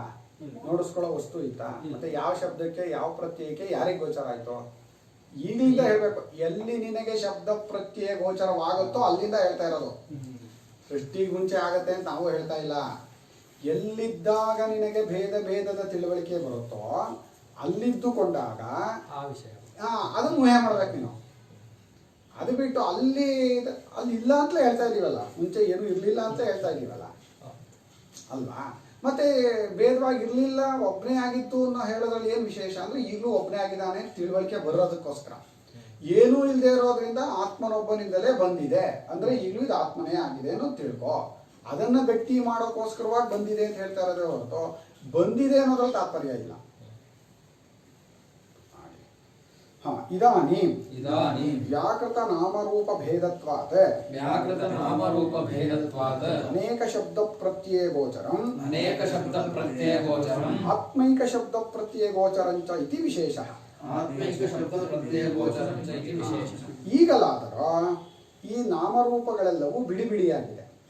ಬಿಡಿ ಬಿಡಿಯಾಗಿರುವ ನಾಮರೂಪಗಳೆಂಬ ಭೇದ ಇಲ್ಲಿ ತೋರ್ತಾ ಇದೆ. ಹೀಗೆ ಬರ್ತಾ ಇರೋದ್ರಿಂದ ಅನೇಕ ಶಬ್ದಕ್ಕೂ ಅನೇಕ ಪ್ರತ್ಯಯಕ್ಕೂ ಗೋಚರವಾಗ್ತಾ ಇದೆ. ಇದು ಮೊಬೈಲು, ಇದು ಪುಸ್ತಕ, ಅದು ಪೆನ್ನು, ಇದು ಮೈಕು, ಅದು ಸ್ಟ್ಯಾಂಡು ಅಂತ ಅನೇಕ ಶಬ್ದಗಳಿದೆ. ಆ ಅನೇಕ ಪ್ರತ್ಯಯಗಳು ಮನಸ್ಸಲ್ಲಿ ಉಂಟಾಗುತ್ತೆ, ಅದಕ್ಕೆ ತಕ್ಕಂತೆ ತೋರ್ತಾ ಇದೆ. ಅಷ್ಟಲ್ಲದೆ ಈಗ ಆತ್ಮ ಅನ್ನೋ ಶಬ್ದವೂ ಇದೆ, ಆತ್ಮ ಅನ್ನೋ ಪ್ರತ್ಯಯವೂ ಇದೆ. ಈಗೇನಿಲ್ವೇನೋ ನಾನು ಆತ್ಮ ಅಂದರೆ ನಾನು, ಕನ್ನಡದಲ್ಲಿ ನಾನು ಅಂತ ಇದ್ದೀವಿ, ಸಂಸ್ಕೃತದಲ್ಲಿ ಆತ್ಮ. ಅದ್ರ ಕನ್ನಡದಲ್ಲಿ ಯಾವುದನ್ನ ಈಗ ನಾನು ಅಂತ ಇದ್ದೀವೋ ಅದು ಆತ್ಮ ಅನ್ನೋದನ್ನು ಪೂರ್ತಿ ವಿವರಿಸಲ್ಲ. ಯಾಕೆ? ಆತ್ಮ ಅನ್ನೋದಕ್ಕೆ ಇದು ಬರಬೇಕು, ಅದಷ್ಟೂ ತಗೋಬೇಕು. ಆತ್ಮೋದೇ ಇತ್ಯಾತ್ಮ, ಅತೀತ್ಯಾತ್ಮ, ಅಥದೇ ಇತ್ಯಾತ್ಮ, ಅಷ್ಟನ್ನು ವಿವರಿಸಲ್ಲ ಅಂತ ಹೇಳಿ ನಾನು ಅಂತ ಹೇಳ್ತಾ ಇಲ್ಲ. ಆದರೆ ಇಷ್ಟನ್ನು ವಿವರಿಸುವಂಥ ನಾನು ಅಂತ ಇಟ್ಕೊಳ್ಳಿ. ಆ ನಾನು ಅನ್ನೋದು ಈಗಲೂ ಇದ್ದೇ ಇದೆ. ನಾನು ಇನ್ನೊಂದು ದೃಷ್ಟಿಯಲ್ಲಿ ನಾನು ನಾನು ನಾನು ಪರಿಚ್ಛಿನ್ನವಾಗಿ ತೋರಿದವರು ಎಲ್ಲ ಕಡೆ ನಾನು ನಾನೇ ತಾನೇ ತೋರ್ತಾ ಇರೋದು. ಹೌದು. ಹಸು, ಕರು, ಇದಕ್ಕಾದ್ರೂ ಪಕ್ಷಿಗಳಿಗಾದ್ರೂ ನಾನು ಅನ್ನೋದು ವ್ಯಕ್ತಪಡಿಸಕ್ ಬರಲ್ಲ. ನಾನು ಅಂತ, ನಾನು ಅನ್ನೋದು ಇಲ್ಲ ಅಂತಲ್ಲ. ಹೊಡೆಯಕ್ಕೆ ಹೋದ್ರೂ ಓಡೋಗುತ್ತೆ. ನಾನು ಹೊಡಿತಾನೆ ಅಂತಾನೆ ಓಡೋಕೆ ಹೋಗೋದು. ಅದು ಆ ನಾನು ಅನ್ನೋದು ಇದ್ದೇ ಇದೆ. ಅದು ಸರ್ವವ್ಯಾಪಕವಾಗೂ ಇದೆ. ಅಮೇರಿಕಾದಲ್ಲಿರೋನು ನಾನು ಅನ್ಕೋತಾನೆ, ಇನ್ನೊಂದು ಯಾವುದೋ ಏಲಿಯನ್ಗಳು, ಬೇರೆ ಗ್ರಹದ ಜೀವಿಗಳು ಏನಾದ್ರು ಹೇಳಿದ್ರು ನಾವು ಅಂತಲೇ ಹೇಳ್ಕೊಳುತ್ತೆ. ನಾನು ಅನ್ನೋದು ಎಲ್ಲೋ ಹೋಗಿಲ್ಲ. ಆ ರೀತಿಯಾದ ನಾನು ಇಟ್ಕೊಳ್ಳಿ, ಪರಿಚ್ಛಿನ್ನವಾದ ನಾನು ಅಲ್ಲ. ಆ ನಾನು ಸರ್ವವ್ಯಾಪಕವಾಗಿದೆ ತಾನೆ. ಆ ನಾನು ಅನ್ನೋ ಶಬ್ದ ಪ್ರತ್ಯಯವೂ ಇದೆ, ಶಬ್ದವೂ ಇದೆ, ಪ್ರತ್ಯಯವೂ ಇದೆ. ಅದಲ್ಲದೇನೆ ಬೇರೆ ಶಬ್ದ ಪ್ರತ್ಯಯಗಳು ತೋರ್ಬರ್ತಾ ಇವೆ ಇಲ್ಲಿ ಬಿಡಿ ಬಿಡಿಯಾಗಿ. ಆಯ್ತು. ಯಥಾ ಸಲಿಲಾತ್ ಪೃಥಕ್ ಫೇನ ನಾಮರೂಪ ವ್ಯಾಕರಣಾತ್ ಪ್ರಾಕ್ ಸಲಿಲ ಏಕಶಬ್ದ ಪ್ರತ್ಯಯ ಗೋಚರವೇವ ಫೇನಂ. ಪ್ರಾಕ್ ಅಂತ ಆಗ್ಬೇಕದು. ಏನಂತಿದೆ? ಪ್ರಾಕ್ ಸಲಿಲ ಕೂಡಿಸ್ಬಿಟ್ಟಿದಾರ. ಬೇರೆನೇ ಇರ್ಬೇಕದು. ಕರೆಕ್ಟ್ ಆಗಿದೆ. ವ್ಯಾಕರಣಾತ್ ಪ್ರಾಕ್ ಸಲಿಲ ಏಕಶಬ್ದ ಪ್ರತ್ಯಯ ಗೋಚರಮೇವ ಫೇನಂ. ಹೇಗೆ? ನೀರಿಗಿಂತ ಬೇರೆಯಾಗಿ, ಸಲಿಲ ಅಂದ್ರೆ ನೀರು, ನೀರಿಗಿಂತ ಬೇರೆಯಾಗಿ ನೊರೆ ಅಥವಾ ಗುಳ್ಳೆ ಎಂಬ ನಾಮರೂಪವನ್ನ ಬಿಡಿಸುವುದಕ್ಕಿಂತ ಮುಂಚೆ, ಇದು ನೊರೆ, ಇದು ಗುಳ್ಳೆ ಎಂಬ ಒಂದು ಆಕಾರ, ಒಂದು ಹೆಸರು, ಅದರ ಒಂದು ಪ್ರತ್ಯಯ, ಇದನ್ನ ಬಿಡಿಸುವುದಕ್ಕಿಂತ ಮುಂಚೆ, ನೀರಿನಿಂದ ಅದನ್ನು ಬಿಡಿಸುವುದಕ್ಕಿಂತ ಮುಂಚೆ ನೀರು ಅನ್ನೋ ಒಂದೇ ಶಬ್ದ ಒಂದೇ ಪ್ರತ್ಯಯಕ್ಕೆ ಗೋಚರವಾಗಿತ್ತು. ಯಾವುದೋ ಗುಳ್ಳೆ. ನೀರಿನಿಂದ ನೀವು ಅದನ್ನು ಬಿಡಿಸಿ ನೋಡುವಂಥವರಿಗೆ, ಯಾರು ನೋಡ್ತಾರೋ ಅವರಿಗದು ಗುಳ್ಳೆ ಅಂತ ಕಾಣಿಸಕ್ಕೆ ಹೊರತು, ಗುಳ್ಳೆ ಅಂತ ಯಾರು ನೋಡೋಕ್ಕೆ ಹೋಗಲ್ವೋ, ಬರೀ ನೀರನ್ನು ನೋಡ್ತಾ ಇರ್ತಾರೋ, ನೀರಾಗಿ ತಿಳ್ಕೊತಾ ಇರ್ತಾರೋ ಎಲ್ಲದನ್ನೂ ಅವ್ರಿಗೆ ಗುಳ್ಳೆ ಕಾಣಲ್ಲ. ಅದು ಯಾರೋ ಈ ಗುಳ್ಳೆಯಲ್ಲಿ ಓಡಾಡ್ತಾ ಇದೆ ನೀರ್ ಮೇಲೆ ಅಂತಾರೆ. ಈಗ ನೀರನ್ನ, ಆ ಗುಳ್ಳೆಯನ್ನ ನೀರಿಂದ ಅವ್ರು ಬಿಡಿಸಿದ್ರು. ಎಲ್ಲಿ ಬಿಡಿಸ್ಕೊಂಡ್ರು? ಇಲ್ಲಿ. ಅಲ್ಲೇನೂ ಬಿಡ್ಸಕ್ಕಾಗಲ್ಲ, ಇಲ್ಲಿ ಮಾತ್ರ ಎಲ್ಲ ನಡೀತಾ ಇರೋದು. ತಿಳುವಳಿಕೆಯಲ್ಲಿ ಅವರು ಗುಳ್ಳೆಯನ್ನ ನೀರಿನಿಂದ ಬಿಡಿಸ್ಕೊಂಡ್ರು. ಹಾಗೆ ಬಿಡಿಸ್ಕೊಳ್ಳೋದಕ್ಕೆ ಮುಂಚೆ, ಗುಳ್ಳೆ ಅನ್ನೋ ಒಂದು ಹೆಸರು, ಒಂದು ಆಕಾರವನ್ನ ನೀರಿನಿಂದ ಬಿಡಿಸ್ಕೊಳ್ಳೋದಕ್ಕೆ ಮುಂಚೆ ಆ ಗುಳ್ಳೆಯೂ ಕೂಡ ನೀರೇ ಆಗಿತ್ತು. ಈಗ ಸೃಷ್ಟಿ ಅಂದ್ರೆ ಯಾವ್ದಾಯ್ತು? ಇಲ್ಲಿ ಸೃಷ್ಟಿ. ಯಾರು ಬಿಡಿಸ್ಕೊಂಡೋ ಅವನಿಗೆ ಸೃಷ್ಟಿ, ಯಾರು ಬಿಡಿಸ್ಕೊಂಡೇ ಇಲ್ವೋ ಅವನಿಗೇನು ಸೃಷ್ಟಿ ಇಲ್ಲಪ್ಪ. ಹಾಗೆ ಇದೆ. ಈಗ ಯಾರು ಬಿಡಿಸ್ಕೊಂಡೋ ಅವನಿಗೆ ಅವಿವೇಕ ಅಂತ ಹೇಳಬೇಕು. ಯಾಕೆ? ಯಾವ್ದು ಒಂದೇ ಆಗಿತ್ತೋ ಅದು ನೀನು ಬಿಡಿಸ್ಕೊಂಡಿರೋದು. ಈಗ ಮತ್ತೆ ಕೂಡಿಸ್ಕೊ. ಎಲ್ಲಿ ಕೂಡಿಸ್ಕೋತೀಯ? ಇಲ್ಲಿ ಕೂಡಿಸ್ಕೊ. ಏನಂತ ಕೂಡಿಸ್ಕೋತೀಯ? ಮುಂಚೆನೂ ಹೇಗಿತ್ತೋ ಈಗಲೂ ಹಾಗೆ ಇದೆ, ಯಾವಾಗಲೂ ಬೇರೆ ಆಗಿಲ್ಲ ಅಂತ ತಿಳ್ಕೊಂಡಾಗ ನೀವು ಕೂಡಿಸ್ಕೊಂಡಾಗೆ. ತಿಳುವಳಿಕೆ ಪ್ರಧಾನ. ಎಷ್ಟು ಚೆನ್ನಾಗಿದೆ ನೋಡಿ ಆಚಾರ್ಯರು. ಆ ಫೇನವು, ಆ ಗುಳ್ಳೆಯು ನೀರಿನಿಂದ ಅದನ್ನು ಬಿಡಿಸಿ ತಿಳಿದುಕೊಳ್ಳುವುದಕ್ಕಿಂತ ಮುಂಚೆ ಅದು ಹೇಗೆ ನೀರೇ ಆಗಿತ್ತೋ ಹಾಗೆ ಈ ಜಗತ್ತು ಎಂಬ ಗುಳ್ಳೆ ಇದರ ನಾಮರೂಪಗಳನ್ನ ಬಿಡಿಸಿ ತಿಳ್ಕೊಳ್ಳೋದಕ್ಕಿಂತ ಮುಂಚೆ, ಬಿಡಿಸ್ಕೊಳ್ಳೋದಕ್ಕಿಂತ ಮುಂಚೆ ಅಂದರೆ ತಿಳ್ಕೊಳ್ಳೋಕ್ಕಿಂತ ಮುಂಚೆ ಇದು ಆತ್ಮ ಅನ್ನೋ ರೂಪದಲ್ಲೇ ಇತ್ತು. ನೀನು ಆತ್ಮವನ್ನೇ ಒಂದು ಗುಳ್ಳೆಯಾಗಿ ಒಂದು ಜಗತ್ತಾಗಿ ನಾಮರೂಪವಾಗಿ ನೀನು ನೋಡ್ತಾ ಇದೀಯ. ಯಾರು ನೋಡ್ತಾ ಇದ್ದೀರೋ ಅವ್ರು ಬಿಡಿಸ್ಕೊಳ್ಳಿ. ಎಲ್ರಿಗೂ ಹೀಗೆ ಅಂತ ಹೇಳಕ್ ಬರಲ್ಲ. ಯಾರು ನೋಡ್ತಾನೆ ಇಲ್ವೋ ಆತ್ಮನಿಗಿಂತ ಬೇರೆಯಾಗಿ ಈಗಲೂ ನೋಡ್ತಾ ಇಲ್ವೋ ಅವ್ರಿಗೆ ಮುಂಚೆ ಏನೋ ಶಬ್ದವೂ ಇಲ್ಲ, ಆಮೇಲೆ ಏನೋ ಶಬ್ದವೂ ಇಲ್ಲ. ಈಗಲೂ ಯಾರಿಗೆ ಪ್ರಪಂಚ ಇದೆಲ್ಲವೂ ಆತ್ಮನೇ ಅನ್ನೋ ತಿಳುವಳಿಕೆ ಬಂದ್ಬಿಡುತ್ತೋ ಅವನಿಗೆ ಮುಂಚೆಯನ್ನು ನೀವು ಹೇಳಕ್ಕಾಗಲ್ಲ. ಯಾಕೆ? ಆತ್ಮನಾಗಿ ತಿಳ್ಕೊಂಡ ಮೇಲೆ ಆತ್ಮನು ಸರ್ವವ್ಯಾಪಕ, ಆಪ್ನೋತಿ ಅತ್ತೆ ಅತತಿ, ಅವನು ಸರ್ವವ್ಯಾಪಕನಾದ್ರಿಂದ ಆ ಸರ್ವವ್ಯಾಪಕನಿಗೆ ಮುಂಚೆ ಅಂದ್ರೇನೋ ಆಮೇಲೆ ಅಂದ್ರೇನೋ. ಸರ್ವವ್ಯಾಪಕದ ತಿಳುವಳಿಕೆ ಬಂದ್ಮೇಲೆ ಮುಂಚೆ ಇಲ್ಲ ಆಮೇಲೆ ಇಲ್ಲ. ಆದರೆ ಆ ತಿಳುವಳಿಕೆ ಬಂದಿಲ್ವಲ್ಲ ಅಂಥವ್ರಿಗೆ ಬರೋವರೆಗೆ ಅದನ್ನು ಮಾಡ್ತಾ ಇರ್ಬೇಕು. ಏನು ಮಾಡಬೇಕು? ತಿಳುವಳಿಕೆ ಪಡ್ಕೊಳಕ್ಕೆ ಏನನ್ನಾರು ಮಾಡ್ತಾ ಇರಬೇಕು. ಯದಾ ಸಲಿಲಾತ್ ಪೃಥಂಗ್ ನಾಮರೂಪ ಭೇದೇನ ವ್ಯಾಕೃತಂ ಭವತಿ ತದಾ ಸಲಿಲಂ ಭೇನಂಚ ಇತಿ ಅನೇಕ ಶಬ್ದ ಪ್ರತ್ಯಯ ಭಾಕ್ ಸಲಿಲಮೇವ ಇತಿ ಚ ಏಕ ಶಬ್ದ ಪ್ರತ್ಯಯ ಭಾಕ್ ಚ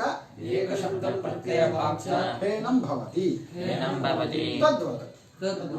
ಇನ್ನು ಯಾವಾಗ ಆ ನೀರಿಗಿಂತ ಬೇರೆಯಾಗಿ ಆ ನಾಮರೂಪಗಳು ಅನ್ನೋದೇನು ತೋರ್ಕೊಳ್ಳುತ್ತೆ, ಆ ತೋರಿಕೊಳ್ಳುವಾಗ ಅದು ವ್ಯಾಕೃತವಾಯಿತು ಅಂತ ಅರ್ಥ. ಬಿಡಿ ಬಿಡಿ ಆಯಿತು ಅಂತ. ಆ ಬಿಡಿ ಬಿಡಿ ಆಯಿತು ಅನ್ನುವಾಗ ಅದನ್ನೇ ಇರುವಂಥದ್ದು ಒಂದನ್ನೇ ನಾವು ನೀರು ಅಂತಲೂ ಹೇಳ್ತೀವಿ, ನೊರೆ ಗುಳ್ಳೆ ಅಂತಲೂ ಹೇಳ್ತೀವಿ. ಫೇನ, ಗುಳ್ಳೆ, ನೊರೆ. ನೀರು ಅನ್ನೋ ಒಂದು ಪ್ರತ್ಯಯಕ್ಕೂ ಒಂದು ಶಬ್ದಕ್ಕೂ, ನೊರೆ ಅನ್ನೋ ಒಂದು ಪ್ರತ್ಯಯಕ್ಕೂ ಒಂದು ಶಬ್ದಕ್ಕೂ ಆ ನೀರೇ ವಿಷಯವಾಗಿರೋದು. ನೀನದನ್ನು ನೀರು, ನೊರೆ, ಗುಳ್ಳೆ, ಅಲೆ ಅಂತ ನೀನು ನೋಡಿದ ಮಾತ್ರ ಕಲೆನ ವಸ್ತುಗಳೇನು ಅನೇಕವಾಗಿಲ್ಲ, ಅದಿರೋದು ಒಂದೇ. ನೀನು ಅದನ್ನು ಅನೇಕವಾಗಿ ನೋಡ್ತಾ ಇದೀಯ. ಹಾಗೆ ಇನ್ನು ಸರಿಯಾಗಿ ತಿಳ್ಕೊಂಡೆ ಅಂತ ಇಟ್ಕೋ, ನೀರು ಒಂದೇ ಇರೋದು ಅಂತ. ಆಗಲೂ ಏನು ಈ ವಸ್ತುಗಳೆಲ್ಲ ಹೋಗಿ ಅಡಕೊಂಡಿಲ್ಲ. ಈ ಅಡಕೊಳ್ತು ತೋರ್ಕೊಳ್ತು ಅನ್ನೋದೆಲ್ಲ ತಿಳುವಳಿಕೆ ಪ್ರಧಾನವಾಗಿಯೇ ಹೊರತು ವಸ್ತುಗಳೇನೂ ಆಗಿಲ್ಲ, ಏನೂ ಆಗೇ ಇಲ್ಲ. ಅದಿರೋ ಥರನೇ ಇದೆ. ನೀರನ್ನು ನೀನು ನೊರೆ ಅಂತ ನೋಡ್ಬೋದು, ಅಲೆ ಅಂತ ನೋಡ್ಬೋದು, ಗುಳ್ಳೆ ಅಂತ ನೋಡ್ಬೋದು. ನೀನು ನೋಡುವಂಥವನಿಗೆ ಅವುಗಳ ಸೃಷ್ಟಿಯಾಗಿದೆ. ಅನೇಕ ಶಬ್ದಗಳು ತೋರ್ಕೊಂಡಿದೆ, ಅನೇಕ ಆಕಾರಗಳು ತೋರ್ಕೊಂಡಂಗೆ ಕಾಣುತ್ತೆ. ಒಂದು ಶಬ್ದ ಬಂತು ಅಂದರೆ ಒಂದು ಆಕಾರ ತೋರ್ಕೊತಾ ಇದೆ. ಆದರೆ ನೀರಾಗಿದೆ, ನೀರಲ್ಲಿ ಏನೂ ವ್ಯತ್ಯಾಸವಾಗಿಲ್ಲ. ಅದರಿಂದ ಆ ವ್ಯಾಕರಣವಾದ ಮೇಲೆ, ಅಂದರೆ ಬಿಡಿ ಬಿಡಿ ಆದ ಮೇಲೆ, ತಿಳುವಳಿಕೆಯಲ್ಲಿ ಬಿಡಿಸ್ಕೊಂಡ್ಮೇಲೆ ನೀರು ಮತ್ತು ನೊರೆಯನ್ನು ಅನೇಕ ಶಬ್ದ ಪ್ರತ್ಯಯಕ್ಕೂ ಅದು ವಿಷಯವಾಗಿರುತ್ತೆ, ನೀರು ಅನ್ನೋ ಒಂದೇ ಶಬ್ದ ಪ್ರತ್ಯಯಕ್ಕೂ ವಿಷಯವಾಗಿರುತ್ತೆ. ಹೇಗೋ ಹಾಗೇನೆ ಇಲ್ಲಿ ತೋರಿಕೊಂಡ ಮೇಲೂ ಅಂದರೆ ಯಾರು ನೋಡುತ್ತಿರುವರೋ ಅವರಿಗೆ ಅಂತ, ಯಾರು ನೋಡ್ತಾ ಇದ್ದಾರೋ ಅಂಥವರಿಗೆ ಜಗತ್ತು ಅನ್ನೋ ಅನೇಕ ಶಬ್ದ ಪ್ರತ್ಯಯಗಳ ರೂಪದಲ್ಲೂ ಆತ್ಮ ಅನ್ನೋ ಒಂದೇ ಶಬ್ದ ಪ್ರತ್ಯಯ ಎರಡಕ್ಕೂ ಗೋಚರ ಆಗಿರೋನು ಆತ್ಮನೇ. ಅವನಲ್ಲಿ ಏನೂ ಆಗಿಲ್ಲ. ನೋಡ್ತಾ ಇರೋ ನಾವು ಅನೇಕ ಅಂತಲೂ ನೋಡ್ತೀವಿ, ಒಂದು ಅಂತಲೂ ನೋಡ್ತೀವಿ, ಏನೇನೋ ತಿಳ್ಕೊತಾ ಇದ್ದೀವಿ. ನೀವು ಹೇಗೆ ತಿಳ್ಕೊಂಡ್ರೋ ಆತ್ಮನೇ ತಿಳ್ಕೊತಾ ಇರೋದು. ಅದರಿಂದ ಅವನು ಏನಾಗಿದ್ದಾನೋ ಹಾಗೆ ತಿಳ್ಕೊಂಡ್ರೆ ಬಿಡುಗಡೆ. ಅವನು ಅಲ್ಲದೆ ಇರೋದನ್ನು ಎಷ್ಟು ತಿಳ್ಕೊಂಡ್ರೂ ಅದು ಆಗಲ್ಲ ಅಂತ ಆದರೆ ನನ್ನಲ್ಲೂ ಆಗದೆ ಇರೋದ್ಮೇಲೆ ನನ್ನಲ್ಲೂ ವ್ಯತ್ಯಾಸ ಆಗಬಾರ್ದಲ್ಲ. ಅಂದರೆ ನಾನು ತಿಳ್ಕೊತಾ ಇದ್ದೀನಿ ಏನೋ ಅಭಿಮಾನ ಇರೋದ್ರಿಂದ ವ್ಯತ್ಯಾಸ. ಆ ಕರ್ತೃತ್ವ ಭೋಕ್ತೃತ್ವ ಬುದ್ಧಿ ವ್ಯತ್ಯಾಸ ಮಾಡಿ. ಹರಿ ಓಂ. ತುಂಬ ದೊಡ್ಡ ಭಾಷೆ ಇದಕ್ಕಲ್ಲ.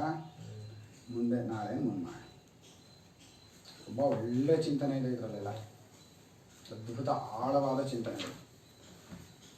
ಎಷ್ಟು ಹೇಳೋಕ್ಕಾಗುತ್ತೋ ಗುರುಗಳ ದಯದಿಂದ ನಮಗೆ ಎಷ್ಟು ಅರ್ಥವಾಗಿದೆಯೋ ಅದೆಷ್ಟು ಕಿವಿಗೆ ಹೋಗುತ್ತೋ ಅಲ್ಲೆಷ್ಟು ಪ್ರತ್ಯಯಗಳನ್ನು ಉಂಟು ಮಾಡುತ್ತೋ ಅದೆಲ್ಲ ಗುರುಗಳ ದಯೆನೇ.